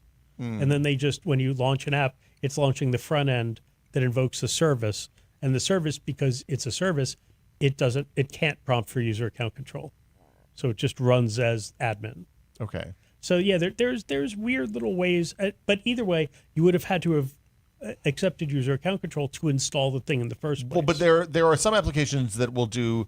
It's like it's almost like a portable install where you're installing something in your profile folder or something like that, and they're doing some business in local apps or in app data /local or app data /roaming that installs the entire thing in there. It's just accessible for that one user. Yeah. Yeah. And that's, I don't like doing that, but I understand where so when you're installing when you're installing software, remember that some apps will say, do you want to install this for everybody or just you? And everybody means it goes into program files? Right. Okay. Which requires administrative credential to install. Okay. But if you say just me, it's putting it in your profile. The app installer doesn't need permission to put it in your profile, so you don't get prompted for administrator credentials. Okay. I feel like a lot of, I feel like that's gone by the wayside, where they're asking you, do you want to install this for one user or for all users? Yeah. A lot of them just do it by default for just the current user because like what percentage of Microsoft Windows computers are single user? Yeah, it's probably a large number are single user, I think. Yeah. Okay. Couple more, we'll get out of here. Friend of the show, Starscreamus asks, can you recommend a secure but actually functional email provider? I don't know if you can. Can you? Secure but actual. So I Well, how do you the define assumption actual- that Proton is unusable for normal humans if you use it encrypted? I use Fastmail. I like Fastmail a lot, but it's not super secure. It's just not encrypted, though. It uses the email standards. Just standard email. Yeah. It's incredibly functional though. Is it? Yeah. So there you go. There's your You can do endorsement. you can do like you can set up you can hook up multiple domains and stuff to it. It's Yeah, rad. and it has masking built into it too. Yeah. So what's this one called? Fastmail. They're Australian. It's been around for like 20 years. They've been growing gradually over a long period of time. They do calendaring now. Yeah. Like it's $35 a year, which it feels like the right price for me to pay for email. Nice. Like I like them a lot, but they are not. It is not like a Proton Mail equivalent where they have all sorts of like. If you live inside the Proton Mail ecosystem, your stuff is encrypted by default or any of that stuff. It's just normal email that you can choose to encrypt on your end if you want. Yeah. I have a friend who switched them from Gmail when they were still like relatively new. Yeah. If you have a bunch of domains, it's great because you can set up you can connect it at the domain level, and then it can make aliases off of your domain. Really? Yeah. So like for example, my GitHub account is tied to notthatwillsmith.com. And rather than having all my GitHub spam coming into my personal email where I don't want to see it, it all just goes to GitHub at notthatwillsmith.com. And that was all set up in Fastmail on the back end. So I'm effectively trapped on GitHub on Fastmail forever, it turns out. No, great. Got him. Yeah. All right. Last question. This one's coming in from one Lindsay Murray. This is Mikey, why are you so wonderful? I wondered that too. Actually, we had a couple people actually wonder that. Yeah. Why are you so wonderful? What happened? I was made from sugar and spice and everything nice. Wow. That's what it is. No, this is the snails and puppy dog tails. Yay! No, this has been great, Javi. It's always a good time to have you come by. Thank you. But we're not done. The Mikey train is still rolling because Choo-choo. you're here. You're here all week. I am. RSAC you're attending that along with Elena. Yay. Yeah. But later today, we're going to record a new episode of Dual Boot Diaries. You'll be on that, so you can get some more Mikey over there. Nerd. Also, on Thursday and Friday, we're going to be recording more security-related pre-recorded videos. So some long-form stuff, some short-form stuff. And More USB sticks. And There you more go. USB sticks. 64 megs, All right, by I'm the gonna way. put 64 meg? Yeah. Oh, he's Straight actually plugging it Yep. in. All right, Oh let's see what's on it. He immediately Yeah. plugged in that Can't USB wait. stick. He has no idea. I got what's to on know. it. It's, I don't it's know what's labeled, on it either. It's so labeled maybe you shouldn't Lexar open Media, anything. and the folder's empty. There's nothing on it. You It gave me said nothing. WinHack. Thank Well, God. that's what you think Dang is it's Oh, empty. boy. Okay. Yeah. It's doing WinHack things now. 2003. That was when it was still in New Orleans. I was at that one. What is WinHack? I actually, Window hardware something Engineering conference. conference. Okay. Nice. This is great. I can't wait to use it. Thank In you. the old days, It's they got a had little clip on it. in the old days they had software. It's so you can put it in your pocket, Adam. In the old days, they had a software conference and then a hardware conference We because did. getting people to write good drivers was like 90% of the drive of the company. It turned The driver developer conference. I ran that for a couple of years. out. Oh, it was a good time. That was hardcore. Nerd. People drank a lot, like a lot. Yeah. think that was common. I think that was common in general for Gen X. No. But Just they- want to say. these weren't. These were like it was people who are my age now at the conference then mostly. You're Gen X, sir. No. But I'm saying when I was there in 2003, they were 50 instead, so they were boomers, I think, or old ancient Rare Gen tidbit X. before we go. What? Mark Rusinovich could definitely put it away. Oh, wow. Outing yeah. him here. Nice. Yeah. All right. I like it. You should bring him on and ask him about Bunch the of whiskey days. people were drinking those hurricanes like they were sodas. it was yeah. Anyway, All right. Well, let's go get some lunch. So like. Yeah. When we close this up, are you feeling like this is a fade to black, or do you want to? I felt that way already. Yeah. Okay. Yeah. You hard cut to the intro, Okay. Hard Video. cut to the intro, and then fade to black after it got plays. Perfect. Yeah. Thank okay. you. Very Great. helpful. Check back next week for your fix of PC Talk here on The Full Nerd. If you want to watch us live, then you can go over to our YouTube channel at The Full Nerd Network. We're live every Tuesday around 10:30, 11ish. We'll see. But that's okay. If you can't catch us live, you can watch us not only on YouTube at The Full Nerd Network. Starting today, I will be uploading The Full Nerd as a video file to Spotify. So you 5% of Spotify people also get access to the video version. Ooh. So congratulations. I love it. But that's okay. The rest of you people who listen to podcasts in the audio form, we're still over on all those RSS feeds. Nothing has changed for you. Deezer. Yeah, we are there. I guess I haven't checked recently. Is Deezer still around?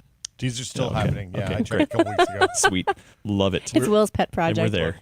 We are moving up the charts on Deezer. As far as I know, we're one of the top English language podcasts on Deezer right now. Really? It's mostly Germans. Oh, okay. Deezer. All right. Very popular in Germany. Great. That's awesome. That's not true. Also, we're not one of the top English Oh, language. okay. It's I was like, Why would you lie really to looked at- us? Yeah, you. Why would you lie to us? I just wanted to feelings. see the light in Adam's Yeah, eyes. just for like a moment, finally, and then take it finally, away. we're somebody. Finally, we're getting recognition in Germany that we Yeah, deserve. for what we deserve. But if you don't want to watch us and you don't want to listen to us, that's okay. You can still read us, or specifically Elena. She has a newsletter I at do. PCWorld.com/newsletters/sign up. And you can subscribe to the Full Nerd newsletter. It gets delivered to your inbox hot, fresh every Friday. That's true. Well, And like Friday. she already Already teased this. She biggest already topic. teased that there's something hot coming in this Friday, so you definitely want to subscribe. Get over there, and you can. And who knows? Maybe one day we'll print it off and make a podcast version and just expand the newsletter. What if she made a zine?